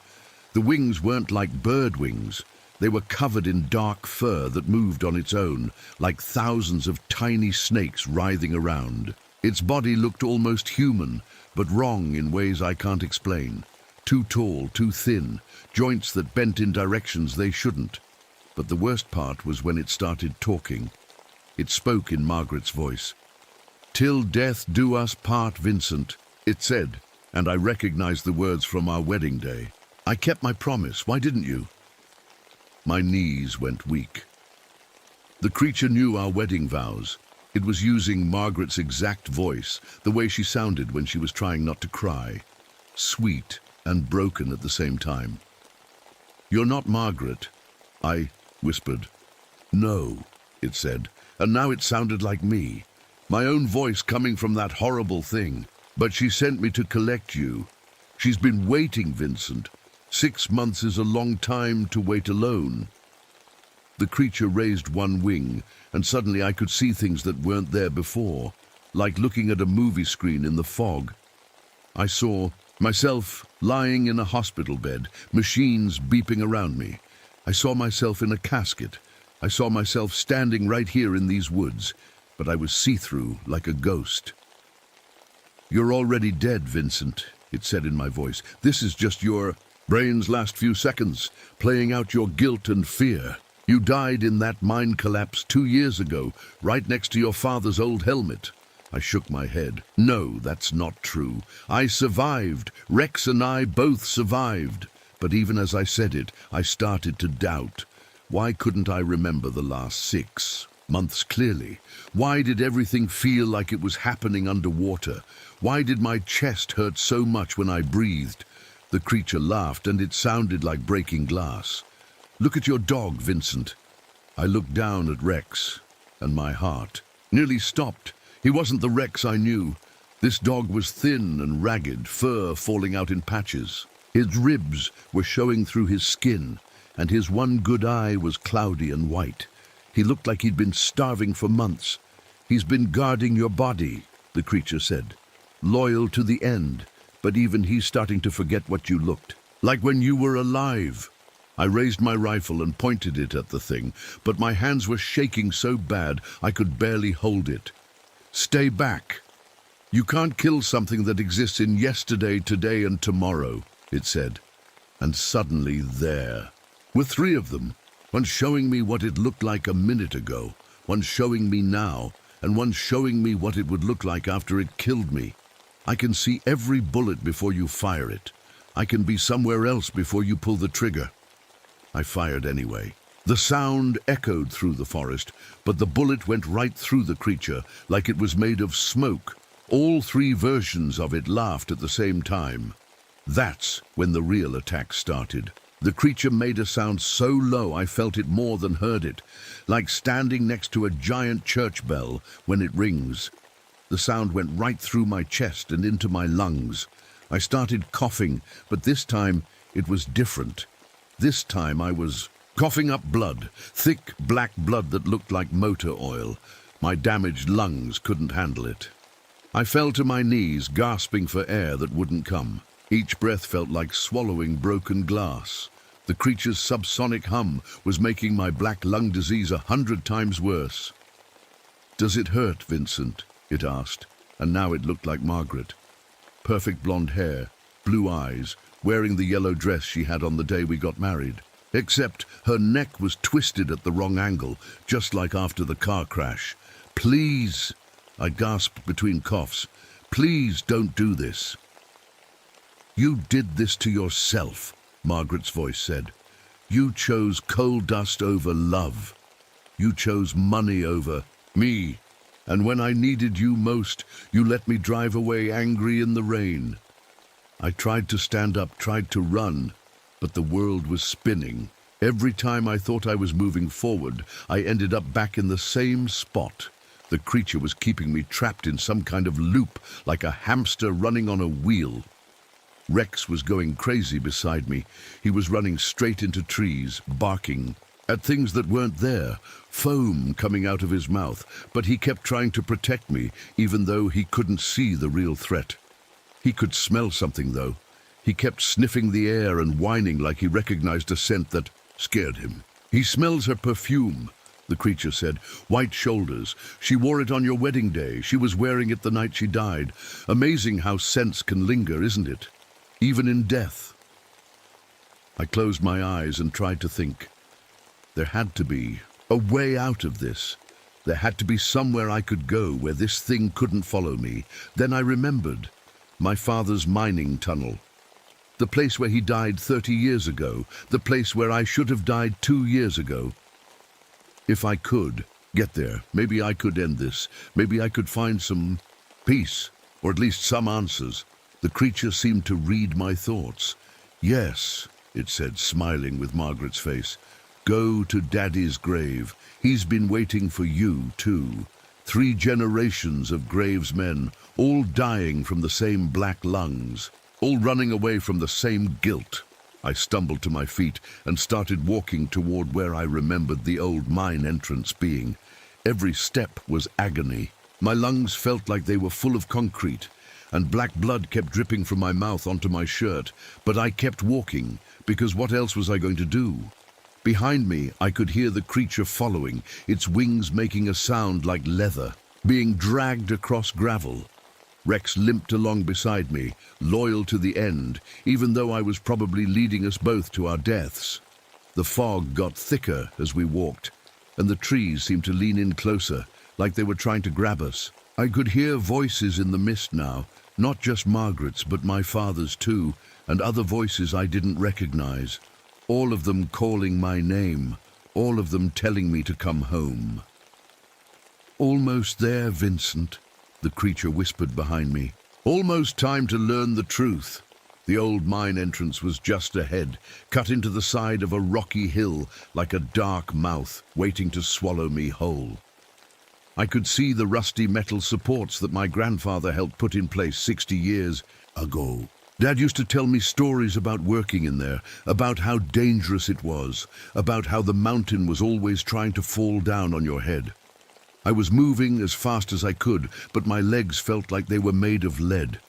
Each step took everything I had. The black blood kept coming up from my lungs, and I had to stop every few feet to cough and spit it out. My shirt was soaked through with it. Rex was barely keeping up. The poor dog was stumbling over rocks and roots, panting hard through his foam-covered mouth. But he stayed right beside me, like he always did. Even dying, that dog wouldn't leave. Me behind, the ground was getting loose and rocky as we climbed toward the mine. Pieces of shale kept breaking away under my boots, sending small rocks tumbling down the hill behind us. More than once, I almost slipped and fell. If I went down, I knew I wouldn't be getting back up. My breathing was getting worse by the minute. It felt like someone was sitting on my chest, pressing down harder and harder. Every breath was a fight, and I was losing. The black lung disease was winning, just like it won against my father, and his father before him. "You can't run from what you are, Vincent," the creature called from somewhere behind me. Its voice echoed off the rocks, coming from all directions at once. "You can't run from the truth." I could hear its wings flapping, getting closer. The sound made my skin crawl, like giant bat wings made of leather and nightmares.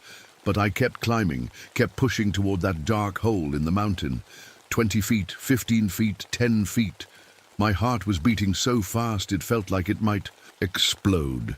Sweat was pouring down my face, mixing with the blood from my mouth. My vision was getting fuzzy around the edges, like I was looking through a dirty window. 5 feet from the entrance, I fell. My knees hit the sharp rocks, and pain shot up through my legs. I tried to get up, but my body wouldn't listen. My lungs were making a horrible wheezing sound, like a broken accordion. Foam and blood bubbled up from my mouth and nose. Rex limped over and pressed against me, trying to help me stand. His one good eye was looking at me with so much sadness it broke my heart. He knew what was happening. Dogs always know. "That's far enough," the creature said. I looked up and saw it standing right in front of the mine entrance, blocking my way. Up close, it was even more horrible than before. Its red eyes were like looking into two fires, and when it breathed, steam came out of its mouth like a dragon. But the worst part was that it wasn't trying to scare me anymore. It looked almost sad, like it felt sorry for me. "You want to know the truth, don't you, Vincent?" it asked, and now its voice sounded gentle, almost kind. "You want to know why none of this makes sense?" I couldn't speak, could barely breathe, but I nodded. "Margaret never died in a car crash," it said simply. "There was no fight, no rainy night, no accident." The world seemed to tilt sideways. "What? You died in that mine collapse 2 years ago, Vincent. The same one that hurt Rex's eye, but your mind couldn't accept it, so it made up a story. A story about living for 2 more years. A story about Margaret dying instead of you. A story about guilt and grief and becoming a park ranger." I shook my head. No, that's not right. I remember the funeral. I remember moving out here. I remember everything." "Your brain created those memories in the last few seconds before you died," the creature said. "It gave you 2 more years of life in the space of a heartbeat. It let you imagine that you survived, that you got to keep living while someone else paid the price." The truth hit me like a physical blow. Suddenly, everything made sense. Why my memories felt fuzzy, why I couldn't remember details clearly, why Rex looked so thin and sick. He'd been sitting by my body for 2 years, waiting for me to wake up. The three hikers with their mouths sewn shut, I whispered. Your guilt taking shape. You always felt like you couldn't speak up for yourself, couldn't defend your choices. The glowing blood, your life draining away in the mind collapse, your brain trying to process trauma it can't understand. Margaret's voice, your love for her, and your fear that you'd never see her again. I looked down at Rex, and now I could see the truth. He wasn't the healthy dog I remembered. He was a skeleton covered in patchy fur, barely alive himself. But he'd stayed with my body all this time, protecting me even in death. How long do I have? I asked. You're already gone, Vincent. Has been for 2 years. This conversation, this realization, it's happening in the last spark of electricity in your dying brain. I felt myself getting lighter, like I was made of smoke. When I looked at my hands, I could see through them. My body was fading away, finally accepting what had really happened.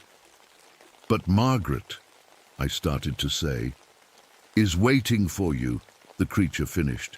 She never left. She's been waiting for you to stop running from the truth and come home. Just then, I heard the most beautiful sound in the world, Margaret's real voice, not the twisted version the creature had been using, but her actual voice, full of love and warmth. It's okay, Vincent, she said, and I could almost see her standing in the mine entrance behind the creature. It's time to let go. It's time to come home. The creature stepped aside, and I could see into the mine, but it wasn't dark and scary anymore. It was full of golden light, warm and welcoming. My father was there, young and healthy, holding out his hand to me, and Margaret was beside him, beautiful as ever, smiling that smile I fell in love with. I'm sorry I kept you waiting, I whispered. You're worth waiting for, she said. I tried to stand up one more time, but my body was already dissolving. The last thing I felt was Rex's warm tongue licking my face, and then everything went white. Vincent Graves died in a mine collapse on a Tuesday morning 2 years ago, but his last thoughts were of love, not fear, and sometimes that's enough.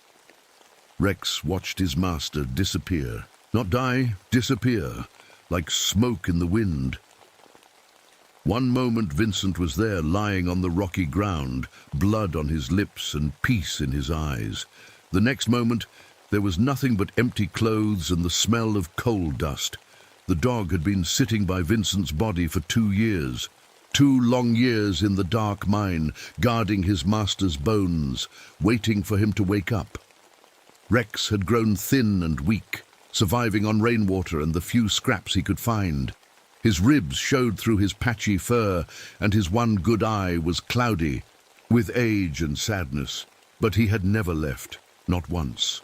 Now Vincent's spirit had finally moved on, and Rex was alone with the thing that had been feeding on his master's guilt all this time. The creature turned to look at Rex with those horrible red eyes. Up close, without Vincent's dying mind to filter what he saw, Rex could see what it really was. This wasn't just some monster from the woods. This was something much older, much worse. "Hello, faithful dog," it said, and its voice sounded like wind blowing through empty houses. "Do you know what I am?" Rex couldn't answer, of course. He was just a dog. But his animal instincts knew danger when they saw it, and every hair on his body stood up. "I was human once," the creature said, settling its massive wings against its body. "My name was Ezekiel Thorne. I kept the lighthouse on Massacre Island, 50 miles up the river. That was back in 1847, during the worst winter anyone could remember." The creature began to change as it spoke. Its wings folded down into a long coat. Its red eyes became normal human eyes, but wild and hungry. Its face became the face of a man, but a man who had done terrible things. "The supply boat couldn't get through the ice for 3 months, Ezekiel continued. "I was trapped on that island with my wife and our 3 children. The food ran out in January. By February, we were eating our shoes. By March..." The man-thing smiled, and Rex saw teeth like broken glass. By March, I ate my own family. My wife first, then my oldest boy, then the twins. I told myself I had to survive. Someone had to keep the lighthouse working. Ships needed the light to stay safe. Rex whimpered and backed away, but the creature followed him. But eating human flesh changes you. It wakes up something that should stay asleep. Something that's been waiting under the ground since before men built cities. Something that feeds on guilt and pain and the moments when people realize they're going to die. The creature was fully human now, but Rex could still see the monster underneath, like looking at a picture where two different images were printed on top of each other. I've been feeding for almost 200 years, Ezekiel said. Every person who dies with regret, every soul that can't let go, they call to me. They feed the thing that lives beneath Point Pleasant, and in return, it lets me keep existing, keeps me from facing what I've done. Rex turned and ran. His legs were weak and his paws were sore, but fear gave him strength. He crashed through bushes and leaped over fallen logs, racing through the forest toward the ranger station. Maybe if he could get there.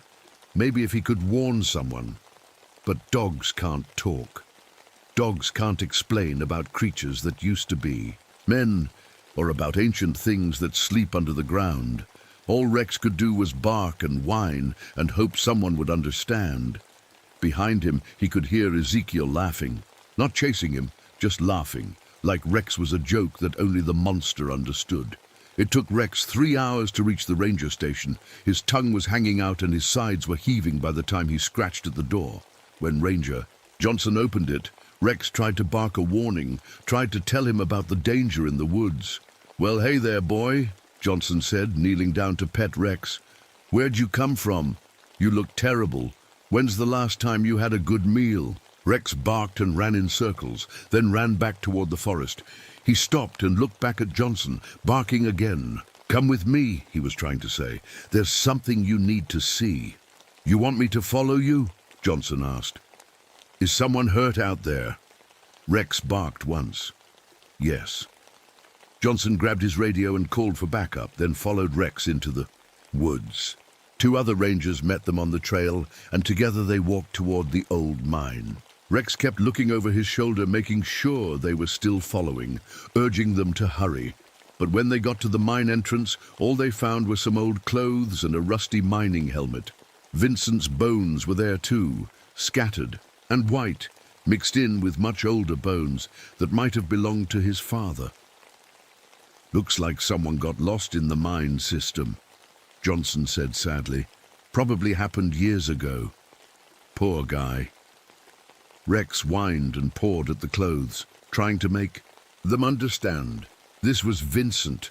This was his master. But to the rangers, it was just another old accident. They gathered up the bones and put them in a bag to take back to town. Someone would try to identify them, try to figure out who they belonged to. But Rex knew they'd never find any records of Vincent Graves, park ranger, because Vincent Graves had died 2 years ago as a coal miner, and his brain had just dreamed up everything else. As they walked back to the station, Rex kept looking over his shoulder. The sun was setting, and shadows were getting long between the trees. Somewhere back there, Ezekiel Thorne was waiting for the next person with guilt to feed on. The next soul who couldn't let go of their regrets. The ancient thing under Point Pleasant was still hungry. It was always hungry. That night, Rex slept outside the ranger station. He was warm and fed for the first time in 2 years, and the rangers were talking about finding him a good home. But every time he started to drift off, he heard something in the distance. Wing beats, slow and steady, like a giant heart beating. In the darkness. And sometimes, when the wind was just right, he could swear he heard Vincent's voice calling Margaret's name. Still lost, still guilty, still feeding the monster that used to be a man. Rex opened his one good eye and looked toward the forest. In the distance, 2 red lights blinked once, then disappeared. The cycle was starting again. 3 weeks later, Rex was living with the Johnson family in town. They had a nice house with a big backyard and 2 young kids who loved to play fetch. With him, they fed him good food and gave him a warm bed to sleep on. For the first time in 2 years, Rex felt safe, but he couldn't stop thinking about the forest. Every night, he would sit by the window and look toward the dark trees in the distance. Sometimes he saw lights moving between them. Not flashlights or car headlights, but that strange red glow he remembered from Ezekiel's eyes. The monster was still out there, still hunting. The Johnsons thought Rex was just adjusting to his new home. They didn't know he was watching for danger. One evening, Ranger Johnson came home, looking worried. His wife asked him what was wrong while they ate dinner. "We found another hiker today," he said quietly, glancing at the kids to make sure they weren't listening. "Same thing as always, sitting in the woods, couldn't speak, looked like he'd been there for days. When we got him to the hospital, the doctor said there was nothing physically wrong with him. But he won't talk, just stares at nothing with this terrified look in his eyes." Rex's ears perked up. He knew what had happened to that hiker. Ezekiel had found another person with guilt to feed on. "That's the 4th one this month," Mrs. Johnson said. "What do you think is happening out there?" "I don't know," her husband replied. "Could be some kind of gas leak from the old mines, making people hallucinate. Or maybe there's someone out there playing sick games with hikers. We've got search teams looking, but we never find anything." Rex wanted to bark, wanted to tell them it wasn't gas or a person playing games. It was something much worse. But even if he could talk, who would believe him? That night, Rex couldn't sleep. He kept thinking about Vincent, about all the guilt his master had carried, about how that guilt had kept him trapped even after death, feeding the thing under the ground. Around midnight, Rex heard something that made his blood run cold. A soft tapping at the window. He looked up and saw a face pressed against the glass. Vincent's face, but pale and see-through like a ghost. His master's mouth was moving, trying to say something, but no sound came through the glass. Rex crept closer to the window. Vincent's ghost looked desperate, pointing toward the forest, then pointing at Rex, then back to the forest. He was trying to tell Rex something important. Then Rex understood. Vincent wasn't free. His spirit was still trapped, still being used by Ezekiel to lure new victims. The monster was using Vincent's guilt and love for Margaret to draw in other people who were carrying heavy burdens of their own. Vincent's ghost pressed his hand against the window, and suddenly Rex could hear his voice, faint as a whisper. "Help them," Vincent said. "Don't let what happened to me happen to others. Break the cycle, Rex. You're the only one who knows the truth." The ghost faded away, but Rex knew what he had to do. The next morning, Rex started acting strange. He wouldn't eat his food, wouldn't play with the kids, just sat by the door, whining and scratching. When Mrs. Johnson let him out into the backyard, he immediately ran to the fence and started digging underneath it. "That dog's trying to get out," Mr. Johnson said. "Maybe he's not ready to be a house pet yet. Maybe he needs to be free." They were right, but not in the way they thought. Rex didn't need to be free. He needed to go back to the forest. He had a job to do. That afternoon, when the family wasn't watching, Rex squeezed under the fence and ran toward the woods. His legs were stronger now after 3 weeks of good food and rest. He could run like he used to before the 2 years of guarding Vincent's body had made him weak. He found Ezekiel waiting for him at the edge of the forest, still wearing the face of a man, but with those terrible red eyes glowing in the shadows. "I wondered when you'd come back," Ezekiel said. "Did you miss me?" Rex growled low in his throat. He wasn't the same scared, starving dog who had run away 3 weeks ago. He was stronger now, and he had a purpose. "You want to save them, don't you?" Ezekiel laughed. "The hikers, the campers, all the guilty souls who wander into my woods. But you can't save them, dog. They call to the thing beneath the ground with their regret. They feed it with their pain. And in return, it keeps me alive to harvest more." Rex took a step forward, then another. You think you can fight me? Ezekiel asked. I've been doing this for 200 years. I've fed on the guilt of thousands. What can one old dog do against that kind of power? Rex didn't answer. Dogs don't need to make speeches before they attack. He leaped at Ezekiel's throat, all teeth and fury and 2 years of stored-up anger. The monster was caught off guard. He'd expected fear, not courage. Rex's teeth found the soft spot where Ezekiel's neck met his shoulder, and he bit down hard. Black blood poured from the wound, burning Rex's mouth like acid. But he held on, even as Ezekiel screamed and tried to throw him off, even as the monster's true form emerged, wings and claws and eyes like fire. You don't understand, Ezekiel gasped. If you kill me, the thing beneath the ground will just find someone else. The cycle never ends. There's always another person willing to do terrible things to survive.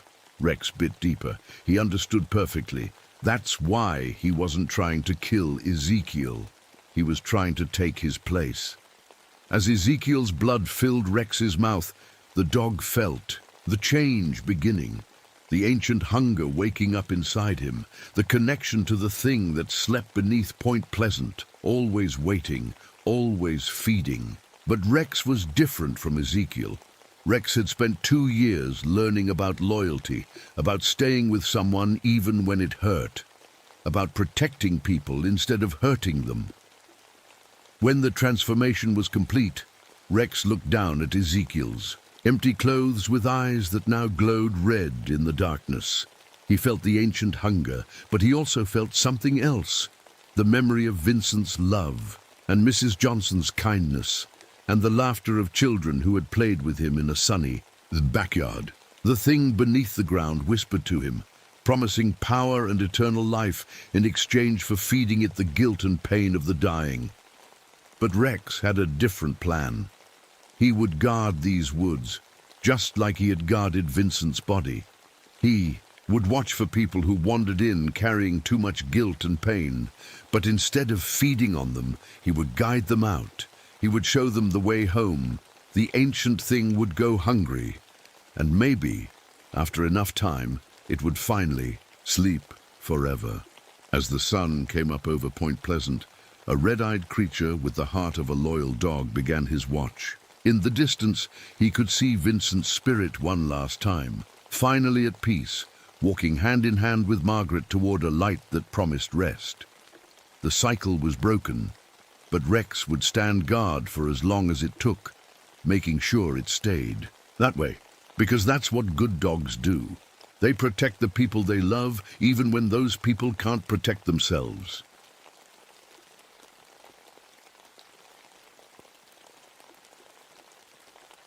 My name is Thomas Mercer. I've been a park ranger at Glacier National Park for almost 7 years now, though that wasn't always my job. I used to work for the Navy as an acoustics specialist. Sound was my life. Still is, I suppose, just in ways I never expected. I requested this posting at Eagle's Perch, the most isolated ranger outpost in the Eastern Valleys. The locals call this whole area the Whispering Lands, and for good reason. The wind through these ancient pines creates voices that shouldn't exist. The Blackfeet elders won't even come near this place. They call it the Punishment Grounds. I've never heard them use its actual name. This year's snowfall came 3 weeks earlier than anyone expected. I'm completely cut off now, which suits me fine. The silence up here is different, unnatural. Sometimes sounds arrive before whatever made them. I know how crazy that sounds, but it's true. I first noticed the ice formations last week. Perfect hexagons and spirals appearing overnight. They melt when I touch them, leaving behind this strange crystal dust that seems to vibrate when certain sounds happen nearby. Then there were the animals. 2 cows from the Henderson Ranch found frozen solid, like they were running from something. Their insides were hollowed out, rib cages modified into something like musical instruments. When the wind blows through them, they make sounds that chill me to the bone. I'm not surprised by much anymore. After my accident during a Navy sound experiment gone wrong, I developed this condition, audio-visual synesthesia, they call it. I literally see sounds as colors. High pitches come in cold blues, while low sounds appear as warm reds. It's beautiful sometimes, terrifying others. The truth is, I didn't come here by accident. I requested this posting because of what happened. And 3 years ago, my wife Andrea and daughter Lily vanished during our camping trip in these mountains. The official report says they got lost in a sudden snowstorm, but I know better. I shared things with Andrea that I shouldn't have. Classified information about this region's unique acoustic properties. Information that got them taken. At least I'm not completely alone. Kodiak, my one-eyed Alaskan Malamute, keeps me company. He's got this strange habit of howling at sounds I can't hear and positioning himself between me and empty corners of rooms. He knows something's wrong with this place too. Every night I record the sounds around the outpost. I've been mapping the acoustic anomalies for years now. The pattern matches perfectly with those classified Navy documents about sound pockets, places where voices get preserved long after they should have faded away. Places where what you say might come back to haunt you, literally. I don't know what's happening in these mountains, but I intend to find out. For Andrea, for Lily, even if what I discover destroys what's left of me. It started with a radio call 3 days ago. A group of hikers sent a distress signal from the North Ridge Trail. I grabbed my gear right away, but then I heard it. Children singing through the static. They were singing old Blackfeet lullabies, songs nobody's recorded since the 1930s. My blood went cold when the singing stopped and a woman's voice whispered, "Thomas, we're still here." It was Andrea's voice, my wife's voice. I ran outside, forgetting my coat. Fresh snow had fallen, and there in front of my cabin were footprints, small ones like a child's. They went straight across the clearing and then just stopped, mid-step, like whoever made them had vanished into thin air. Where the last footprint ended, I found a tiny crystal shaped exactly like human vocal cords. When I tried to pick it up, it shattered in my hands. Kodiak's been acting stranger than usual. Yesterday, he wouldn't stop barking at the tree line. I checked the wildlife cameras this morning. The footage showed a herd of deer running from something, but there was nothing behind them. Nothing I could see, anyway. Their eyes reflected this weird purple light, and their mouths were open like they were screaming. When I played back the audio, I heard voices. Human voices all talking at once. Last night during my patrol, something even stranger happened. My flashlight beam caught on something in the air, not dust or snow. It was like the light hit a glass wall that wasn't there. For just a second, I saw shapes floating in the darkness. Geometric patterns, exactly like the ones in those classified photos from my Navy days. The ones from our experiments on making sound visible. This morning, I got a call from a family staying at Cedar Lodge. Their little boy said someone called his name from the empty bathroom. When they checked, they found one of those crystal things hanging from the shower head. The father said when the air conditioning kicked on, the crystal made sounds. The boy said it was his grandma's voice, but she died before he was born. I'm keeping my rifle closer now. Kodiak sleeps at the foot of my bed, growling at shadows. The snow keeps falling, and the radio keeps picking up fragments of conversations that never happened. Or maybe they did, just not yet. I've been drawing what I see when I hear the sounds in the forest. The colors form patterns that remind me of something from my Navy work, something called sound materialization. We were trying to create acoustic weapons that could solidify sound waves into physical barriers. The project was shut down after 3 researchers disappeared during a field test conducted right here in these mountains. The temperature dropped another 15 degrees today. The pipes in the cabin are starting to freeze. I should focus on practical things, checking the generator, securing the windows, but I can't stop thinking about those footprints that ended mid-stride, about Andrea's voice on the radio, about the way Kodiak keeps staring at empty corners, like he sees something waiting there. Something is hunting in these mountains, something that uses sound like we use tools. And I think it knows I'm listening. I wasn't alone for long. Yesterday morning, a man stumbled into my cabin. Walter Jenkins, at least that's what his driver's license said. He could barely speak.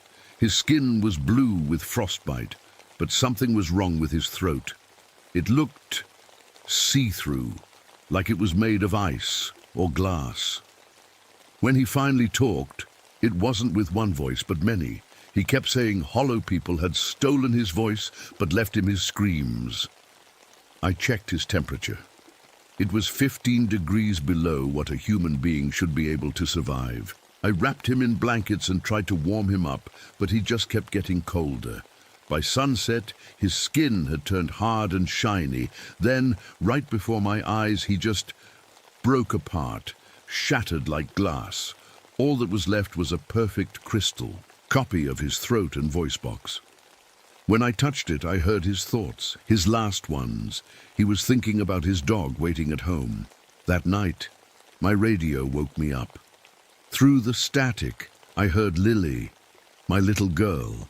She was reciting complex sound equations from my old Navy research, stuff she couldn't possibly have known. She was only 7 when she disappeared.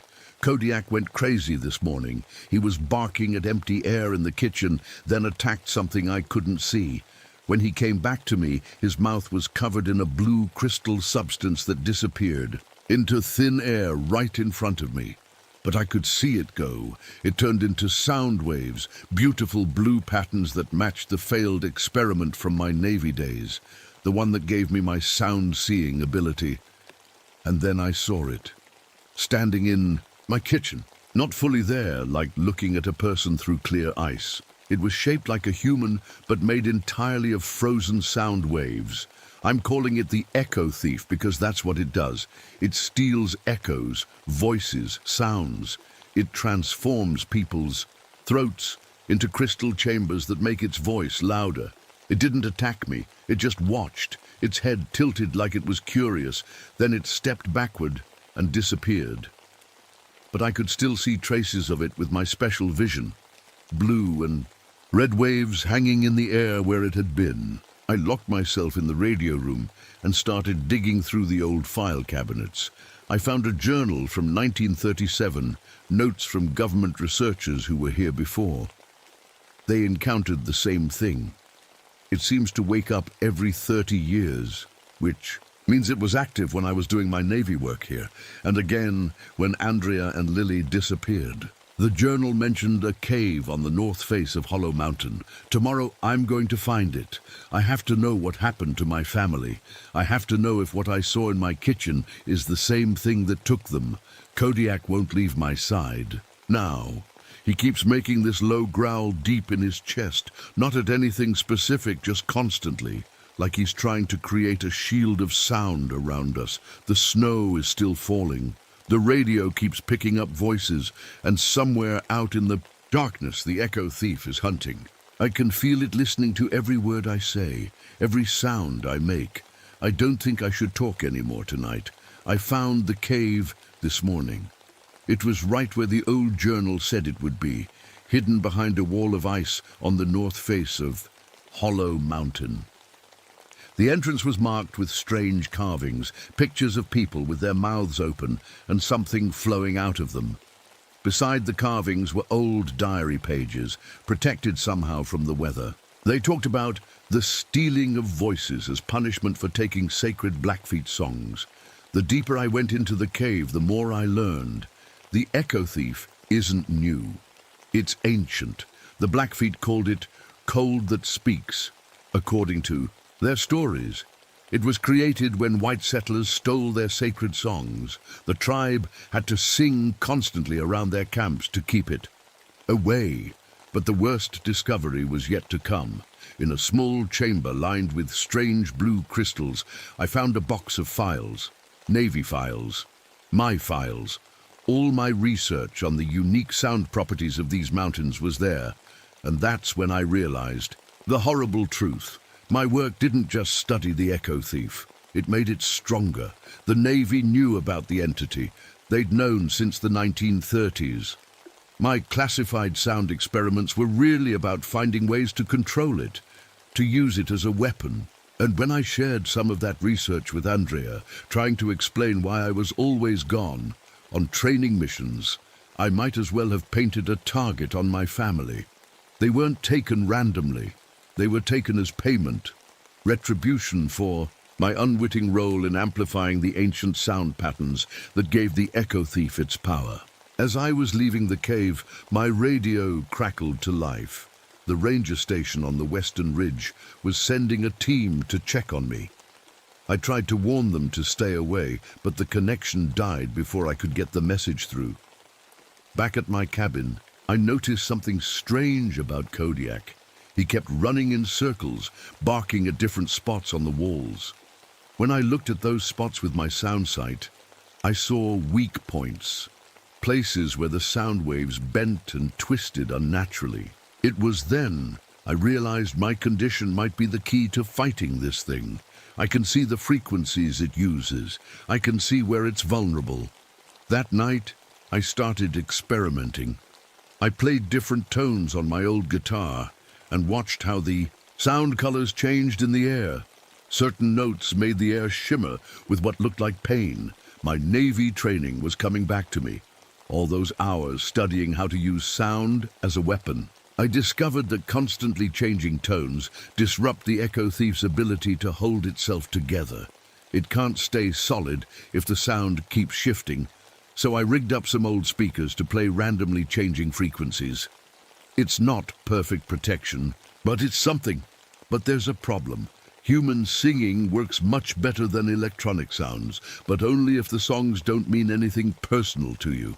The echo thief feeds on emotional connections to sounds. It's drawn to voices singing songs that matter to them. I was setting up more speakers when I noticed something on the seismograph I used to monitor avalanche risks. The 3 mountains surrounding my outpost. They aren't natural. Their shapes create a perfect acoustic chamber, like they were built to contain something, to contain the echo thief. And my research helped it find the exact frequencies it needed to escape. It's not just hunting randomly, it's collecting specific voice patterns, building something like a chord that will let it spread beyond these mountains, into cities where people don't know how to listen for danger anymore, where it could feed forever. That's when I heard the snowmobiles approaching. The rescue team had arrived, but they weren't alone. I ran outside waving my arms, trying to warn them. Too late. The snowmobiles came roaring into the clearing, 5 rangers from the western station. Before I could shout, the air around them seemed to thicken. 3 of them just stopped, froze in place. Their mouths opened wide, and I watched in horror as their throats turned clear, then crystalline. They collapsed to the ground, but their throats kept whispering warnings even after they were dead. Only 2 made it to the cabin, a young ranger named Devin, and a woman named Julia Hoffman. She wasn't a ranger at all, but an ethnomusicologist studying Blackfeet songs. She looked at me strangely and said, "I heard your voice calling for help through my headphones yesterday, but I was just listening to wind recordings from these mountains." We barricaded ourselves inside. Julia knew things, important things. She'd been secretly investigating the acoustic traditions of the Blackfeet for years. She knew about protective singing techniques that could keep the echo thief away. But as she demonstrated, something terrible happened. Her voice began to change, splitting into multiple tones at once.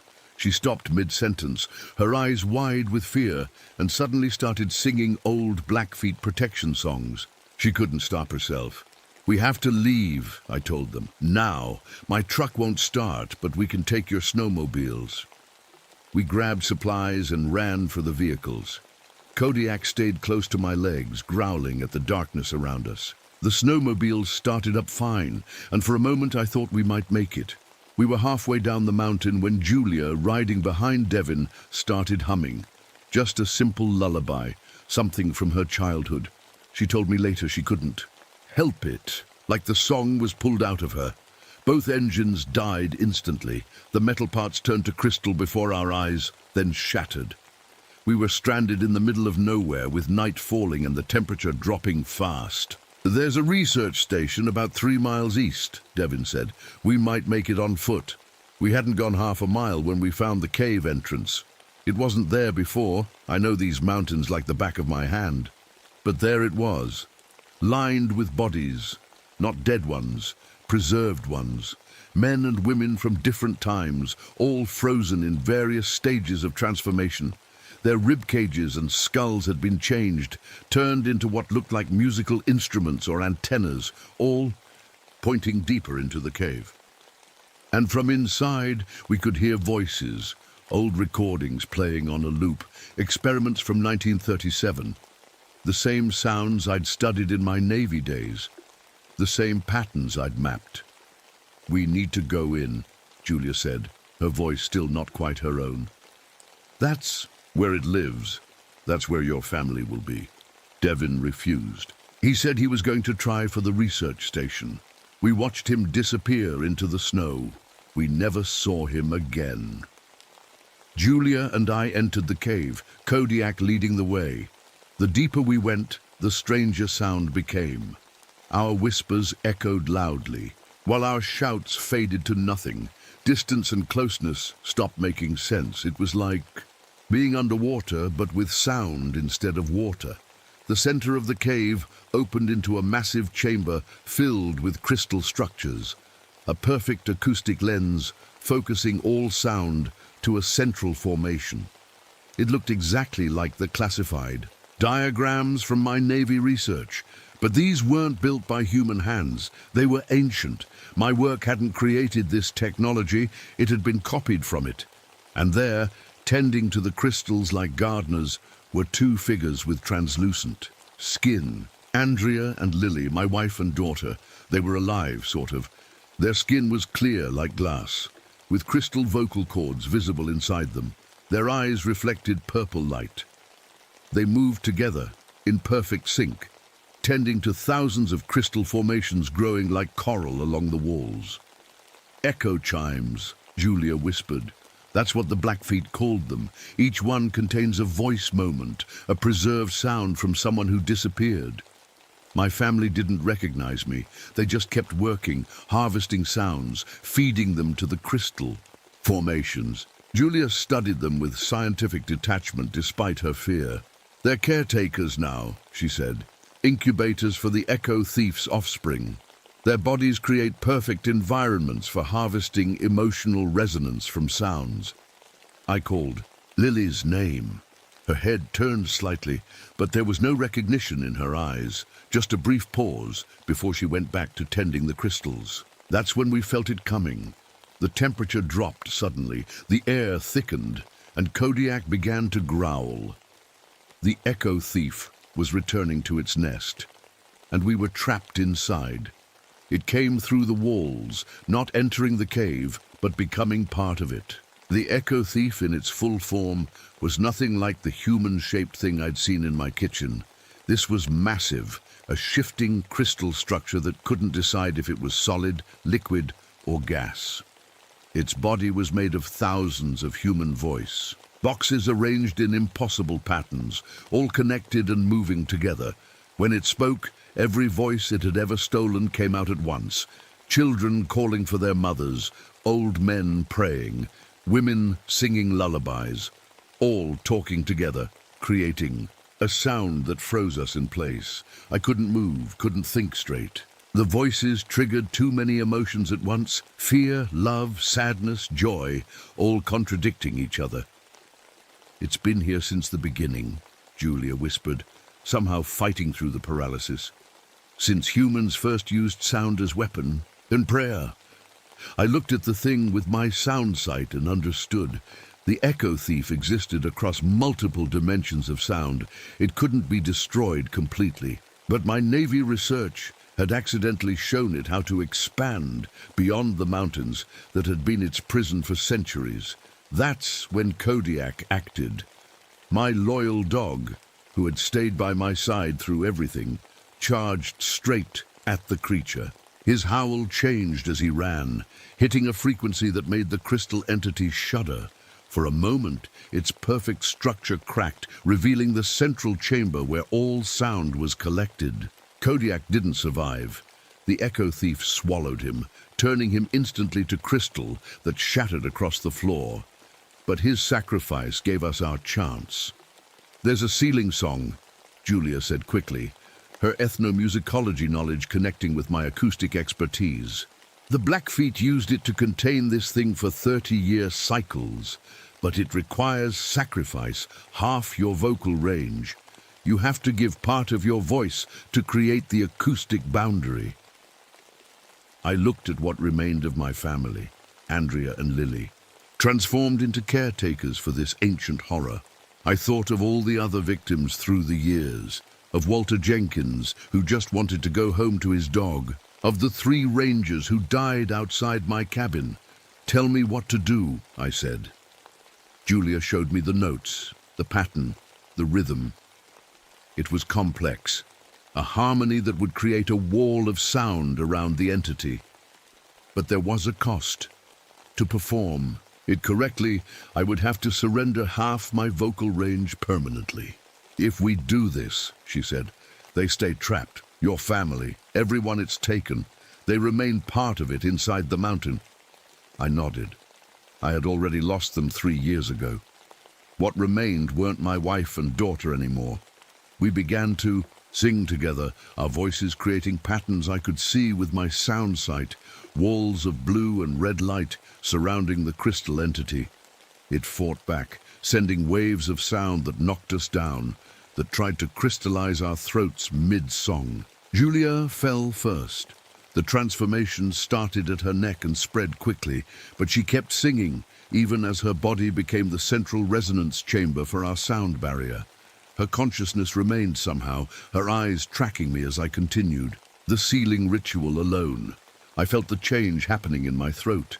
It burned as half my vocal range was pulled from me, absorbed into the mountain's structure. The pain was unbearable, but I kept singing, kept focusing the sound. The echo thief shrieked with all its stolen voices as the barrier closed around it. The crystal walls of the cave began to glow, absorbing our song, becoming the new prison. Then silence.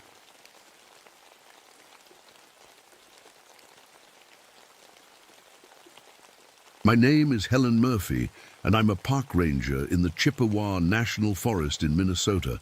I'm 31 years old, and before this job, I used to be a nurse in the emergency room. That feels like a lifetime ago now. Tonight, I'm walking through the winter woods on my usual patrol. The snow is fresh and white, crunching softly under my boots. Moonlight comes down through the bare tree branches, making pretty shadows on the ground. It's so quiet and peaceful out here. The cold air feels good in my lungs, and I can see my breath making little white clouds. My dog Kodiak is walking beside me. Well, he's not really a dog. He's half wolf, half German shepherd. I found him 3 years ago eating his dead owner. Poor thing was just trying to survive. His eyes are different colors, one brown, one blue. Most people think he's scary, but he's all I have now. I love these quiet nights in the forest. It's the only time my mind feels calm. You see, I have what doctors call PTSD. It started after something terrible happened at the hospital where I worked. There was a shooting. A man came in with a gun and started hurting people. I was trying to save the patients, but I couldn't save them all. There was this little girl named Emma. She was only 6 years old. She got hurt bad, and I tried so hard to help her. But I was scared.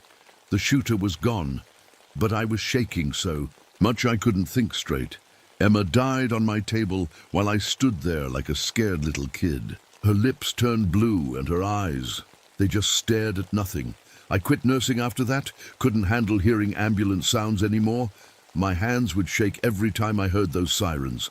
So I came here, to the woods, where it's quiet and safe. I also lost my little brother Tommy in Vietnam 3 years ago. He was only 19. I wear his dog tags under my shirt, and I carry a little locket with some of his dried blood in it. I know that sounds weird, but it makes me feel like he's still with me somehow. Tonight feels different, though. As I walk through the maple and birch trees, something feels wrong. A red fox runs across the path in front of me, its fur looking like copper in the moonlight. That's normal, but then I notice how quiet it's getting. Even the owls stop hooting. The temperature is dropping. Fast. I mean really fast. It goes from just cold to freezing in seconds. My breath starts coming out in bigger puffs. Kodiak moves closer to me and I can feel him getting tense. I try to call the ranger station on my radio, but all I get is static. Then something really weird happens. The radio starts playing music, but it's not normal music. It sounds like children's lullabies, but they're playing backwards. The words sound all mixed up and scary. That's strange, I say to Kodiak. He whimpers and presses against my leg. I see a small animal up in a pine tree.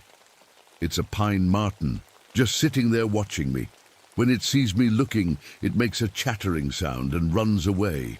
But where it was sitting, I see something that makes my stomach turn. There are little drops of blood on the branch. Frozen blood. The clouds start getting thicker, covering up the moon. But as I look up at them, I swear I can see faces in the clouds. Faces of people I couldn't save at the hospital. Emma's face is there too, her blue lips trying to say something to me. I shake my head hard. Stop it, Helen. I tell myself, you're just tired.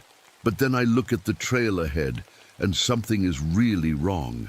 The trees look like they're growing toward each other, like they're trying to block my way out.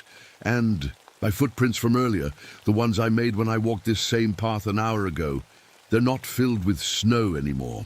They're filled with something white and chunky that looks like frozen bone marrow. Kodiak starts growling low in his throat.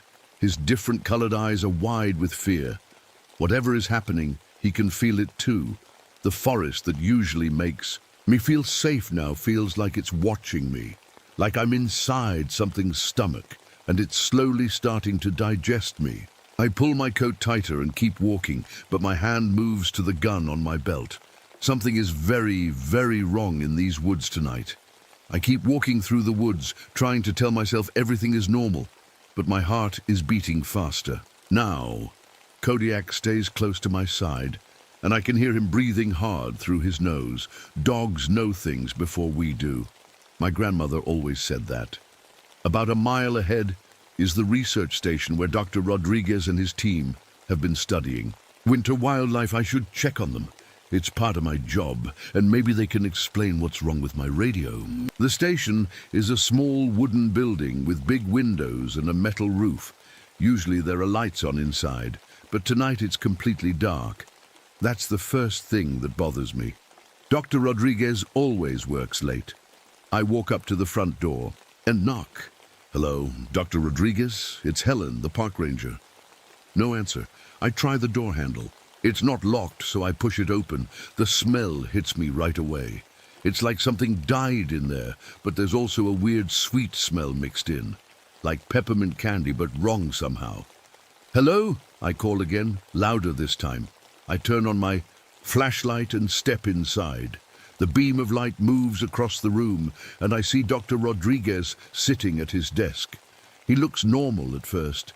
He's still holding his pen like he was writing something. But then I see his neck. There are 3 small holes in his neck, perfect round holes, like someone stuck needles in him. And blood. Dark frozen blood that looks almost black in my flashlight beam. Oh God, I whisper. I move closer, my hands shaking. His skin is white as paper, and his eyes are wide open, staring at nothing, just like Emma's eyes that night at the hospital. I look at what he was writing. His handwriting starts neat, but gets messier and messier as it goes on. The last thing he wrote says, Day 12. It's replacing our blood with liquid winter. Sarah is singing lullabies in a language that doesn't exist. I understand every word. My stomach feels sick. What does that even mean? I hear Kodiak whimpering behind me. He won't come into the building. Smart dog. I force myself to check the other rooms. In the back room, I find the rest of the research team. 3 people. But they're not sitting in chairs or lying on the floor like you'd expect. They're arranged in a circle on the ground, and there are thin tubes of ice connecting. They're next to each other, like they were sharing something. Their faces are peaceful, like they're sleeping, but their skin is that same paper white color. I need to call for help right now. I grab my radio and try calling the main ranger station. Base, this is Murphy. I need immediate backup at the research station. We have multiple casualties. Static, then nothing. Then my own voice comes through the radio. Helen, this is Helen. I'm already dead. You need to join me. I drop the radio like it burned me. It hits the floor and the battery compartment pops open. The batteries roll across the wooden floor, but the radio keeps talking in my voice. Helen, where are you going? The cold is so... Nice here. Emma is here too. She wants to see you. I run outside. Kodiak is waiting for me, and he starts running too. We both know we need to get out of here fast. But as we run through the trees, the cold gets worse. Much worse. It's like the air itself is freezing. My fingers start going numb, even inside. My gloves, my face hurts. This isn't normal winter cold. This is something else. And then I hear it, a howl, but not from a wolf or a coyote.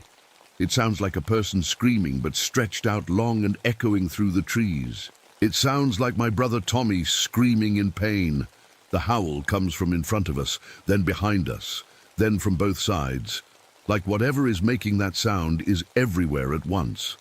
I stop running and pull out my gun. My hands are shaking so bad I can barely hold it steady. Who's there? I shout into the darkness. The wind picks up and snow starts falling. But this isn't normal snow. The flakes are too big, and when I look close, they look like tiny faces. Faces of people I knew. Patients from the hospital. Tommy in his army uniform. Kodiak's eyes are watering.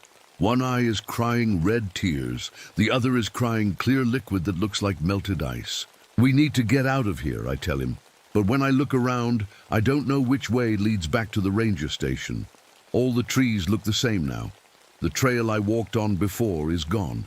I try my radio one more time. Maybe it was just broken before. But when I turn it on, I hear children singing. The same backwards lullaby from earlier, but now I can understand some of the words. Helen is coming home, they sing. Helen is coming to play. Helen is going to stay with us forever and ever. The singing stops, and I hear my own voice again. But it sounds different, older, sadder. Helen, I've been waiting for you. I've been so cold and so hungry. But you're going to help me now, aren't you? You're going to feed me. I turn off the radio and throw it into the snow, but I can still hear the voice coming from the trees around me, coming from inside my own head. Kodiak starts backing away from me, growling. His fur is standing up all over his body, but he's not looking at the trees. He's looking at me. What's wrong, boy? I ask him. But when I reach out to pet him, he snaps at my hand and runs away into the dark woods. Now I'm alone. Completely alone. And something is coming through the trees toward me. Something big. Tonight, I'm walking through the winter woods on my usual patrol. The snow is fresh and white, crunching softly under my boots. Moonlight comes down through the bare tree branches, making pretty shadows on the ground. It's so quiet and peaceful out. Here. The cold air feels good in my lungs, and I can see my breath making little white clouds. My dog Kodiak is walking beside me. Well, he's not really a dog. He's half wolf, half German shepherd. I found him 3 years ago eating his dead owner. Poor thing was just trying to survive. His eyes are different colors, one brown, one blue. Most people think he's scary, but he's all I have now. I love these quiet nights in the forest. It's the only time my mind feels calm. You see, I have what doctors call PTSD. It started after something terrible happened at the hospital where I worked. There was a shooting. A man came in with a gun and started hurting people. I was trying to save the patients, but I couldn't save them all. There was this little girl named Emma. She was only 6 years old. She got hurt bad, and I tried so hard to help her. but I was scared. The shooter was gone, but I was shaking so much I couldn't think straight. Emma died on my table while I stood there like a scared little kid. Her lips turned blue and her eyes, they just stared at nothing. I quit nursing after that.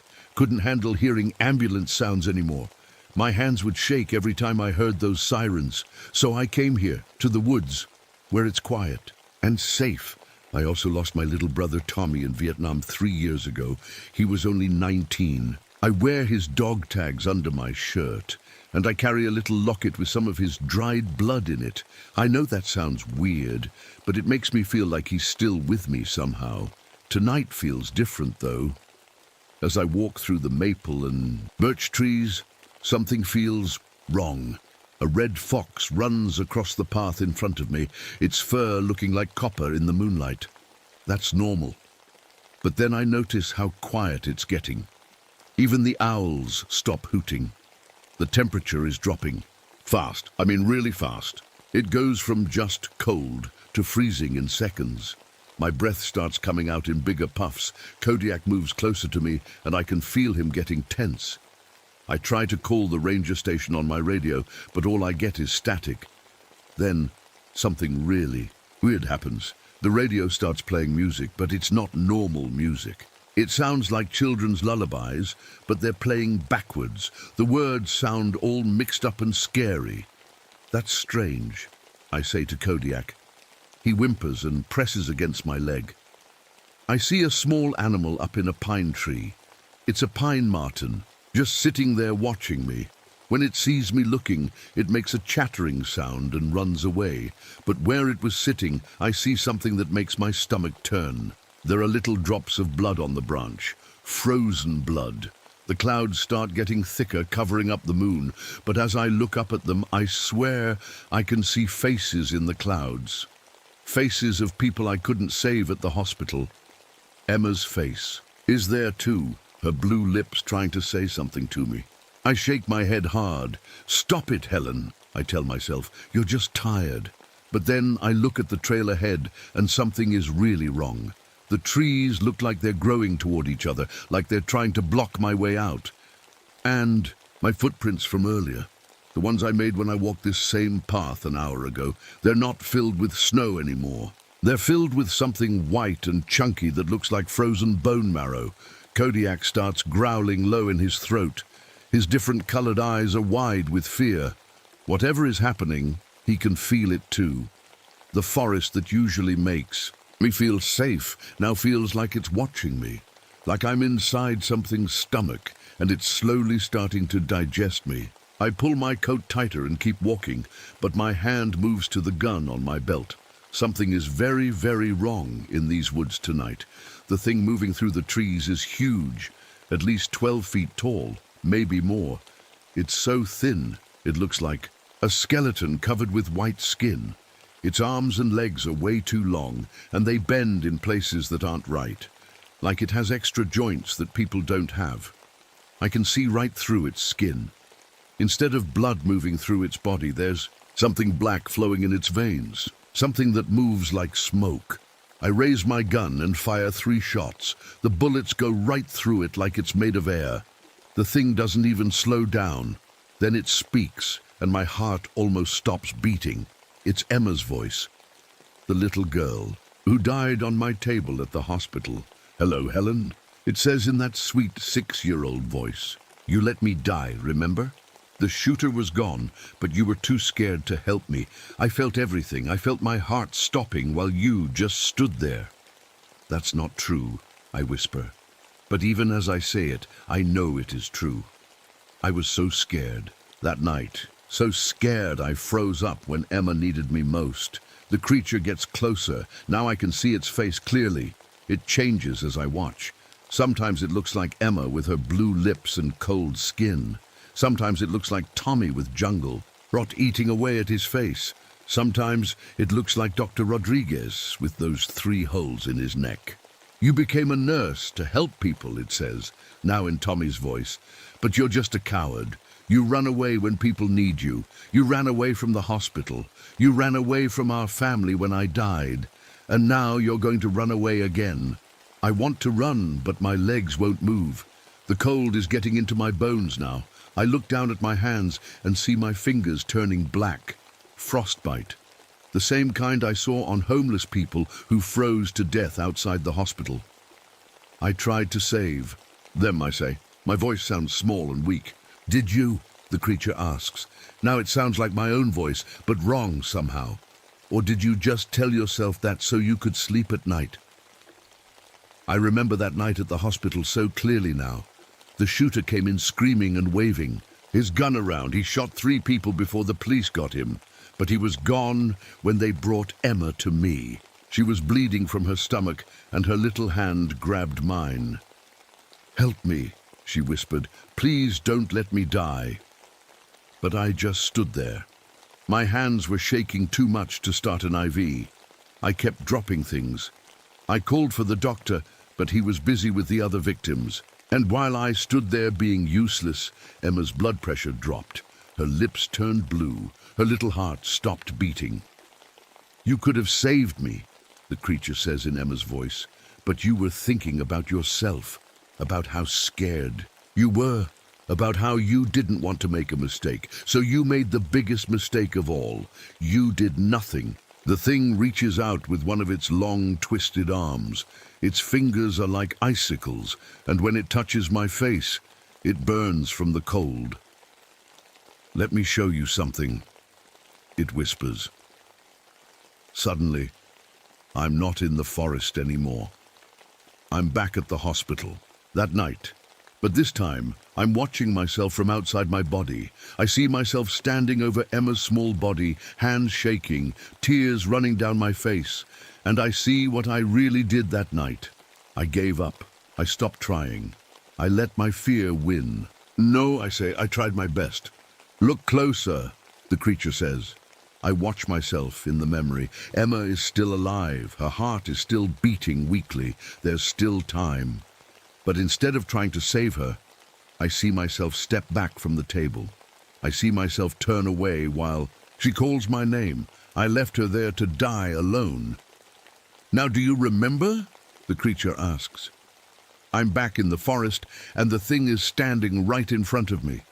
Up close, I can see that its skin isn't really skin at all. It's ice. Thin ice, with darkness moving underneath. "What are you?" I ask. "I'm what you made me," it says. "Every person you let die, every time you ran away, every time you chose fear over love, you fed me. You made me strong." I try to run, but when I look down, I see a trail of dark red in the snow behind me. I'm bleeding, but I don't know from where. The trail goes back through the trees as far as I can see. "That's not my blood," I say. "Isn't it?" the creature asks. "Look at your hands, Helen." I hold up my hands in the moonlight. They're covered in blood, fresh blood, and it's not from the frostbite. Under my fingernails there are pieces of skin, human skin. "Whose skin is this?" I whisper. The creature smiles with Emma's face. "Why don't you check your pockets?" I reach into my coat pocket with shaking hands. Inside, I find something small and cold. I pull it out and shine my flashlight on it. It's a finger, a human finger with a wedding ring on it. Dr. Rodriguez's wedding ring. "No," I say. No. I found him dead. I didn't hurt him." "Are you sure about that?" the creature asks. And suddenly, I'm not sure about anything. My memory feels fuzzy, like trying to remember a dream. Did I find Dr. Rodriguez dead, or did I do something else? The creature starts walking in a circle around me. As it moves, the trees around us start bleeding. Dark red sap oozes from their bark and drips into the snow. "The cold makes people hungry," it says. "So very hungry, and you've been so cold. For so long, haven't you, Helen? Ever since Tommy died, ever since Emma died, cold and empty inside." I taste something metallic in my mouth. Blood. But I don't remember biting my tongue. Then I see something that makes my stomach turn inside. In the snow around my feet there are more pieces, small pieces of things that used to be inside people, and they're all fresh. What did I do? I whisper. The creature leans down close to my ear. When it speaks, it sounds like all the voices at once. Emma, Tommy, Dr. Rodriguez, and me. You fed me, it says, and now I'm going to feed you. Tonight, I'm walking through the winter woods on my usual patrol. The snow is fresh and white, crunching softly under my boots. Moonlight comes down through the bare tree branches, making pretty shadows on the ground. It's so quiet and peaceful out here. The cold air feels good in my lungs, and I can see my breath making little white clouds. My dog Kodiak is walking beside me. Well, he's not really a dog. He's half wolf, half German shepherd. I found him 3 years ago eating his dead owner. Poor thing was just trying to survive. His eyes are different colors, one brown, one blue. Most people think he's scary, but he's all I have now. I love these quiet nights in the forest. It's the only time my mind feels calm. You see, I have what doctors call PTSD. It started after something terrible happened at the hospital where I worked. There was a shooting. A man came in with a gun and started hurting people. I was trying to save the patients, but I couldn't save them all. There was this little girl named Emma. She was only 6 years old. She got hurt bad, and I tried so hard to help her, but I was scared. The shooter was gone, but I was shaking so much I couldn't think straight. Emma died on my table while I stood there like a scared little kid. Her lips turned blue and her eyes, they just stared at nothing. I quit nursing after that. Couldn't handle hearing ambulance sounds anymore. My hands would shake every time I heard those sirens. So I came here to the woods where it's quiet and safe.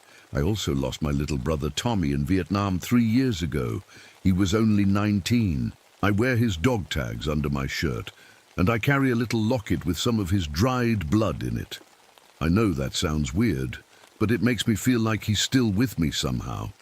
Tonight feels different, though. As I walk through the maple and birch trees, something feels wrong. A red fox runs across the path in front of me, its fur looking like copper in the moonlight. That's normal. But then I notice how quiet it's getting. Even the owls stop hooting. The temperature is dropping.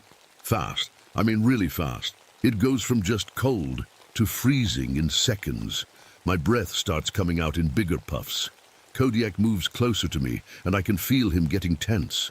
I try to call the ranger station on my radio, but all I get is static.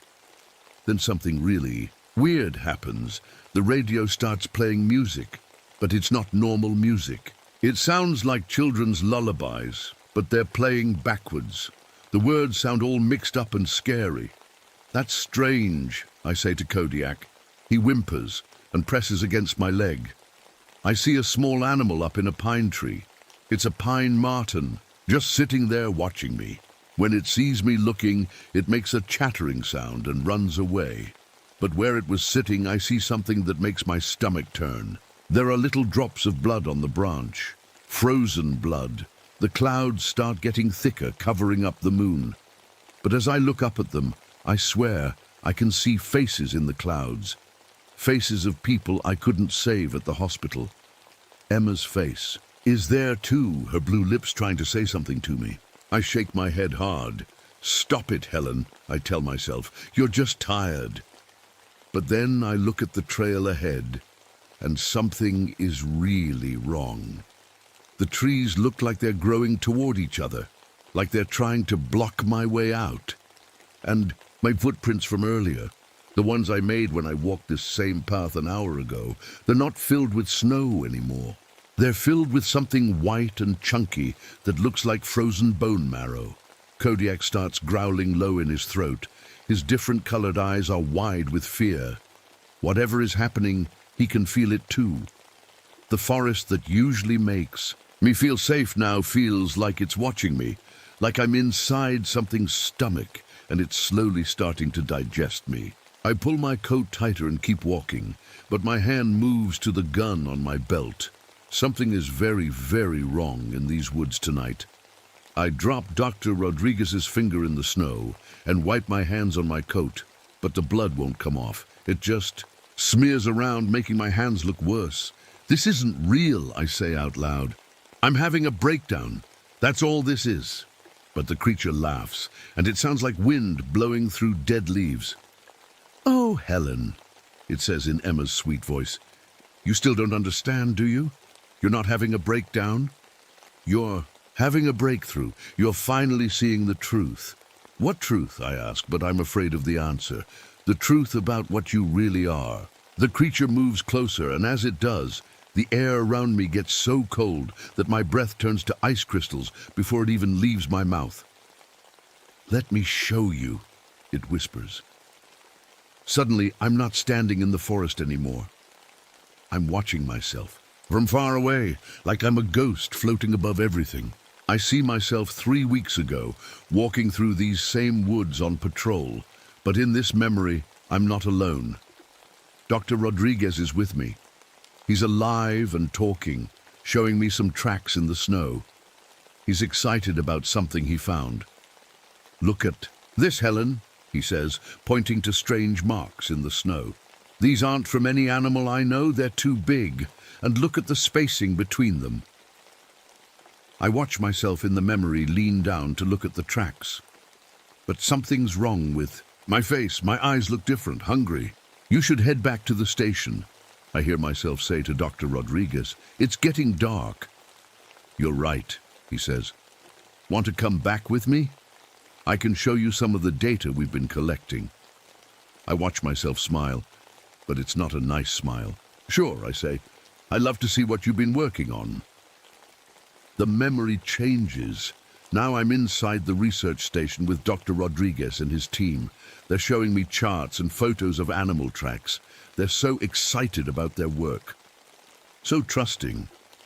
"We think there might be a new species of large predator in these woods," Dr. Rodriguez explains.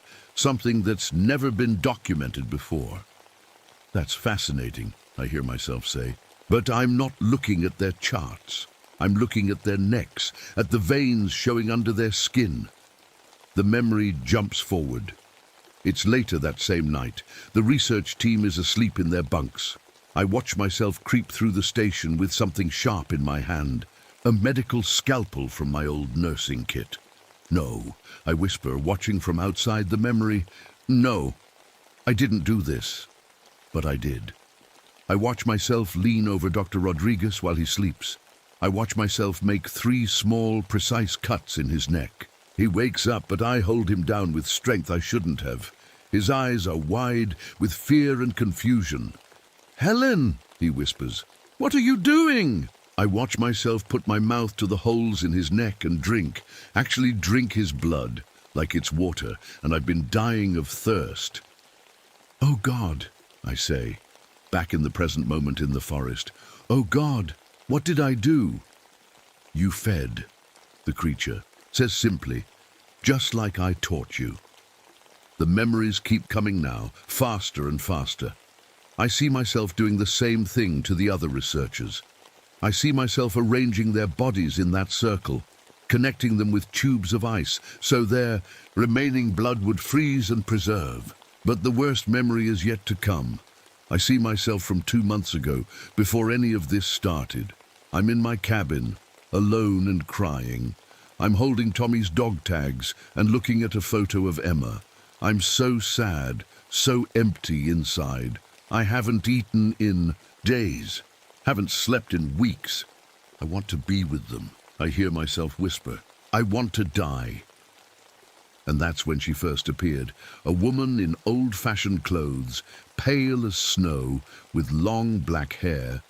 She's beautiful, but wrong somehow, like a doll that's been left outside too long.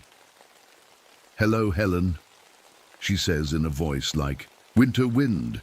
"My name is Sarah Blackwood. I've been waiting for someone like you." "Who are you?" I ask her in the memory.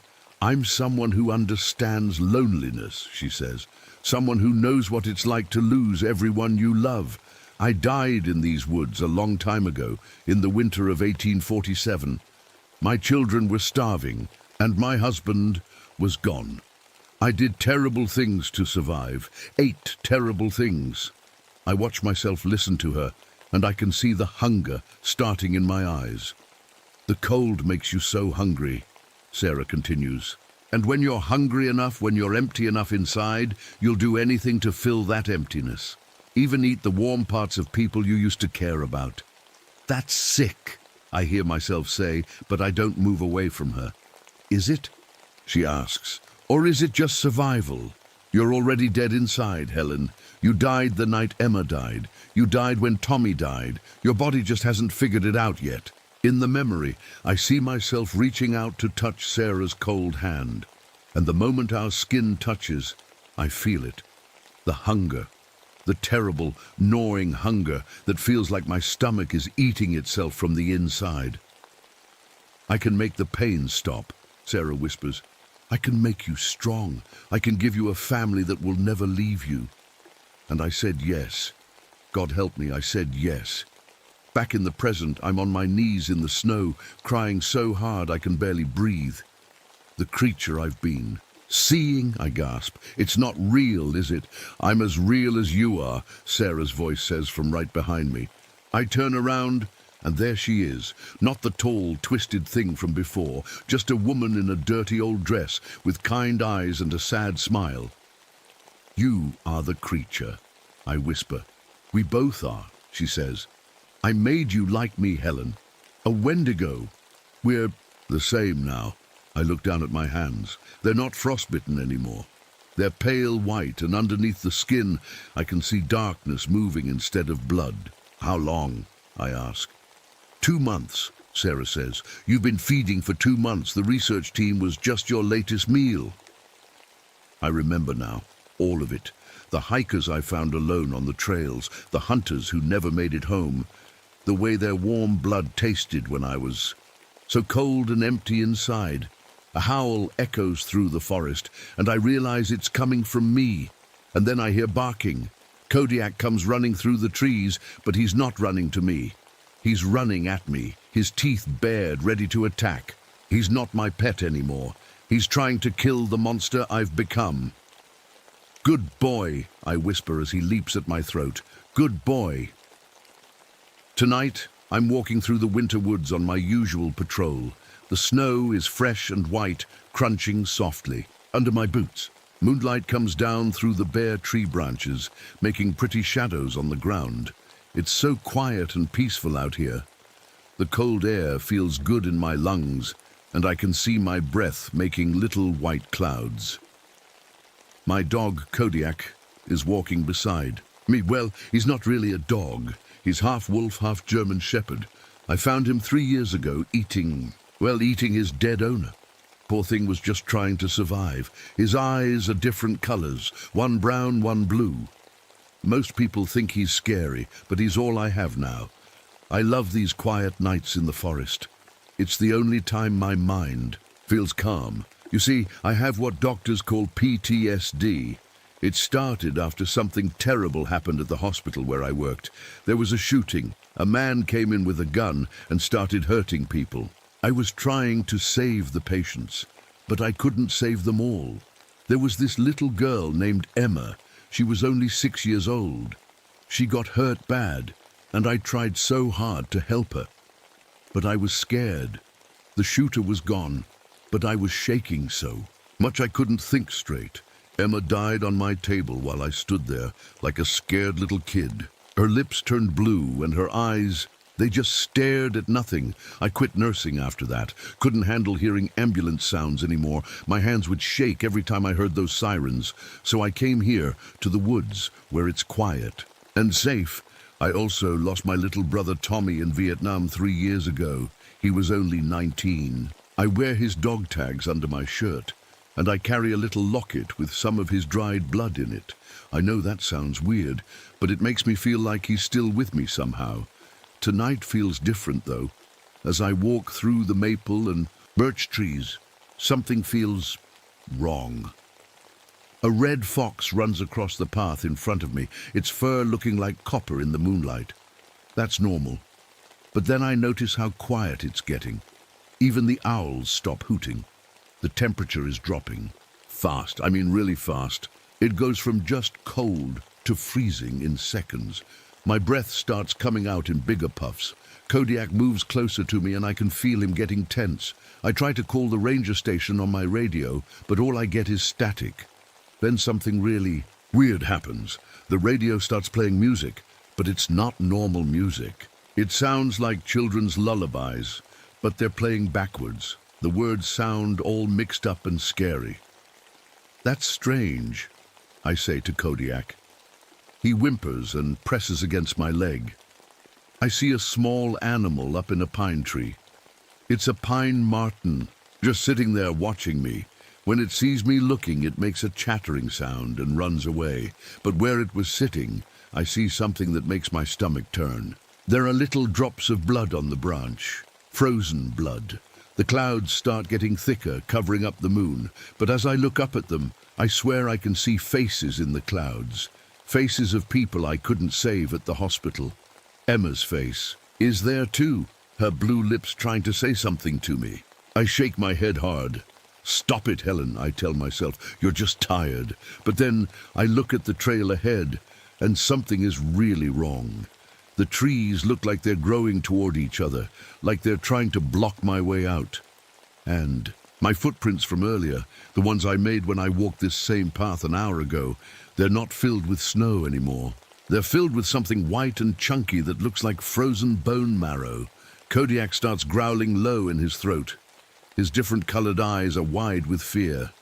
Whatever is happening, he can feel it too.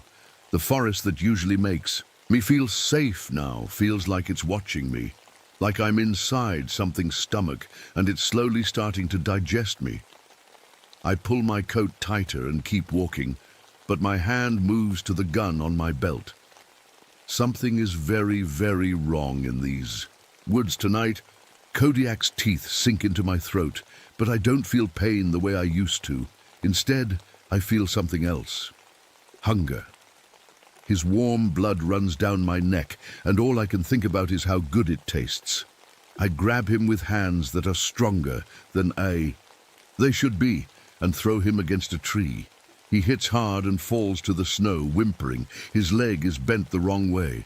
I'm sorry, boy, I whisper, but I'm already walking toward him. I'm so sorry.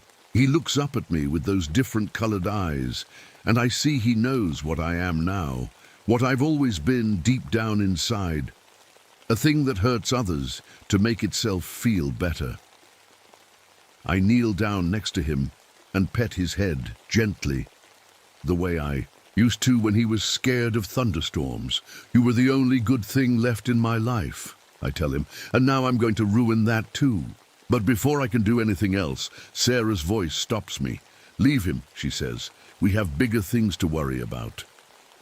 I look up and she's standing there, still in that old dress, still looking sad and kind.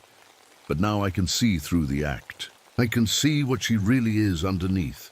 What do you mean? I ask. There's a family camping about 2 miles from here, she says. They have children, young ones, and they're alone. I feel my mouth start watering, which is disgusting, but I can't help it. The hunger is so strong now that it's hard to think about anything else. How do you know? I ask. I can smell them, Sarah says. Their fear, their warmth. Can't you? And now that she mentions it, I can. There's something in the air, something sweet and scared. It makes my stomach growl like I haven't eaten in weeks. This is wrong, I say, but even as I say it, I'm already starting to walk in the direction of the smell. Right and wrong don't matter anymore, Sarah says, walking beside me. Only hungry and full, only empty and satisfied. As we walk through the trees, I think about my old life, being a nurse, helping people, saving lives instead of taking them. It feels like remembering someone else's dreams. Do you miss it? I ask Sarah. Being human? She's quiet for a long time. Then she says, I miss my children, but not the way I was. I was weak then, always scared, always worried, always hurting. Now I'm strong. Now I'm never afraid. But you're alone, I say. Not anymore, she says, and smiles at me. Now I have you. We reach the edge of a small clearing where I can see a cabin with warm yellow light coming from the windows. Smoke rises from the chimney. Inside I can hear voices, a man and a woman talking, children laughing. They sound happy, I whisper. They won't be. For long, Sarah says. But she doesn't sound cruel when she says it. She sounds almost sad, like she's sorry about what we're going to do, but can't stop herself from doing it. I walk closer to the cabin and look through one of the windows. There's a family sitting around a fireplace. The dad is reading a story to two little kids, a boy and a girl who look about 6 and 8 years old. The mom is knitting something. They all look so warm and safe and loved. For a second, I remember what it felt like to be warm like that, to have people who cared about me. I can't do this, I say. Yes, you can, Sarah says. You have to. The hunger won't stop until you feed it. And she's right. The hunger is getting worse every second. It feels like my insides are eating themselves, like I'm dying from the inside out. I reach into my coat and pull out my old medical bag. I've been carrying it ever since I quit nursing, even though I never used it anymore. Inside are all my old tools, scalpels, needles, things that were meant to help people. You'll use your skills, Sarah says, reading my mind. That's what makes us special. We don't just kill like animals. We're smart about it. We make it last. I look at the scalpel in my hand. The blade is still sharp and clean. I used to use tools like this to save Emma. Now I'm going to use them for something much worse. The little girl first, Sarah says. She's the youngest. Her fear will taste the sweetest. I walk up to the cabin door. Through the wood, I can hear the dad finishing his story. And they all lived happily ever after, he says. Tell us another. Oh, Daddy, the little girl says. It's time for bed, sweetheart, the mum says. We have a big day of hiking tomorrow. I raise my hand to knock on the door. My knuckles are white as bone now, and when I look at my reflection in the window, I see that my eyes have changed color. They're not brown anymore. They're the color of winter ice. This family has no idea what's about to happen to them. They think they're safe in their warm little cabin. They think tomorrow they'll wake up and go hiking and make more happy memories. But they won't, because I'm here now and I'm so very hungry. I knock on the door 3 times, soft and gentle, like a neighbor asking to borrow some sugar. Coming, the dad calls out. I hear footsteps walking toward the door. I hear the lock turning. The door opens, and there he is. A nice-looking man in his 30s with kind eyes and a smile on his face. The kind of person who would have trusted me when I was a nurse. The kind of person who still trusts me now. Hello, he says. Can I help you? I smile back at him, and I know my smile looks normal and friendly. I've had lots of practice. Hi there, I say in my sweetest voice. I'm Helen. I'm a park ranger, and I was wondering if you folks might need any medical attention. I used to be a nurse. Oh, that's very kind of you, he says. But we're all fine, just enjoying a family vacation. Are you sure? I ask, stepping a little closer. I have my medical bag with me. I could take a look at the children just to make sure they're healthy. Behind him, I can see his wife looking over with curiosity. The little girl peeks around her daddy's leg to see who's at the door. Hello there, sweetheart, I say to her in the same voice I used to use with Emma. What's your name? Lucy, she says shyly. That's a beautiful name, I tell her. And then, in a voice so soft that only she can hear, I whisper, Don't worry, Lucy. This won't hurt. I'm a nurse. Tonight, I'm walking through the winter woods. On my usual patrol, the snow is fresh and white, crunching softly under my boots. Moonlight comes down through the bare tree branches, making pretty shadows on the ground. It's so quiet and peaceful out here. The cold air feels good in my lungs, and I can see my breath making little white clouds. My dog Kodiak is walking beside me. Well, he's not really a dog. He's half wolf, half German shepherd. I found him 3 years ago eating his dead owner. Poor thing was just trying to survive. His eyes are different colors, one brown, one blue. Most people think he's scary, but he's all I have now. I love these quiet nights in the forest. It's the only time my mind, it feels calm. You see, I have what doctors call PTSD. It started after something terrible happened at the hospital where I worked. There was a shooting. A man came in with a gun and started hurting people. I was trying to save the patients, but I couldn't save them all. There was this little girl named Emma. She was only 6 years old. She got hurt bad, and I tried so hard to help her. But I was scared. The shooter was gone, but I was shaking so much I couldn't think straight. Emma died on my table while I stood there like a scared little kid. Her lips turned blue, and her eyes, they just stared at nothing. I quit nursing after that, couldn't handle hearing ambulance sounds anymore. My hands would shake every time I heard those sirens. So I came here, to the woods, where it's quiet and safe. I also lost my little brother Tommy in Vietnam 3 years ago. He was only 19. I wear his dog tags under my shirt, and I carry a little locket with some of his dried blood in it. I know that sounds weird, but it makes me feel like he's still with me somehow. Tonight feels different, though. As I walk through the maple and birch trees, something feels wrong. A red fox runs across the path in front of me, its fur looking like copper in the moonlight. That's normal. But then I notice how quiet it's getting. Even the owls stop hooting. The temperature is dropping. Fast, I mean really fast. It goes from just cold to freezing in seconds. My breath starts coming out in bigger puffs. Kodiak moves closer to me, and I can feel him getting tense. I try to call the ranger station on my radio, but all I get is static. Then something really weird happens. The radio starts playing music, but it's not normal music. It sounds like children's lullabies, but they're playing backwards. The words sound all mixed up and scary. That's strange, I say to Kodiak. He whimpers and presses against my leg. I see a small animal up in a pine tree. It's a pine marten just sitting there watching me. When it sees me looking, it makes a chattering sound and runs away. But where it was sitting, I see something that makes my stomach turn. There are little drops of blood on the branch, frozen blood. The clouds start getting thicker, covering up the moon. But as I look up at them, I swear I can see faces in the clouds, faces of people I couldn't save at the hospital. Emma's face is there too, her blue lips trying to say something to me.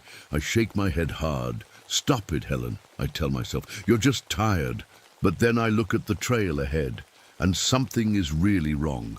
The trees look like they're growing toward each other, like they're trying to block my way out. And my footprints from earlier, the ones I made when I walked this same path. An hour ago, they're not filled with snow anymore. They're filled with something white and chunky that looks like frozen bone marrow. Kodiak starts growling low in his throat. His different colored eyes are wide with fear. Whatever is happening, he can feel it too. The forest that usually makes me feel safe now feels like it's watching me, like I'm inside something's stomach, and it's slowly starting to digest me. I pull my coat tighter and keep walking, but my hand moves to the gun on my belt. Something is very, very wrong in these woods tonight.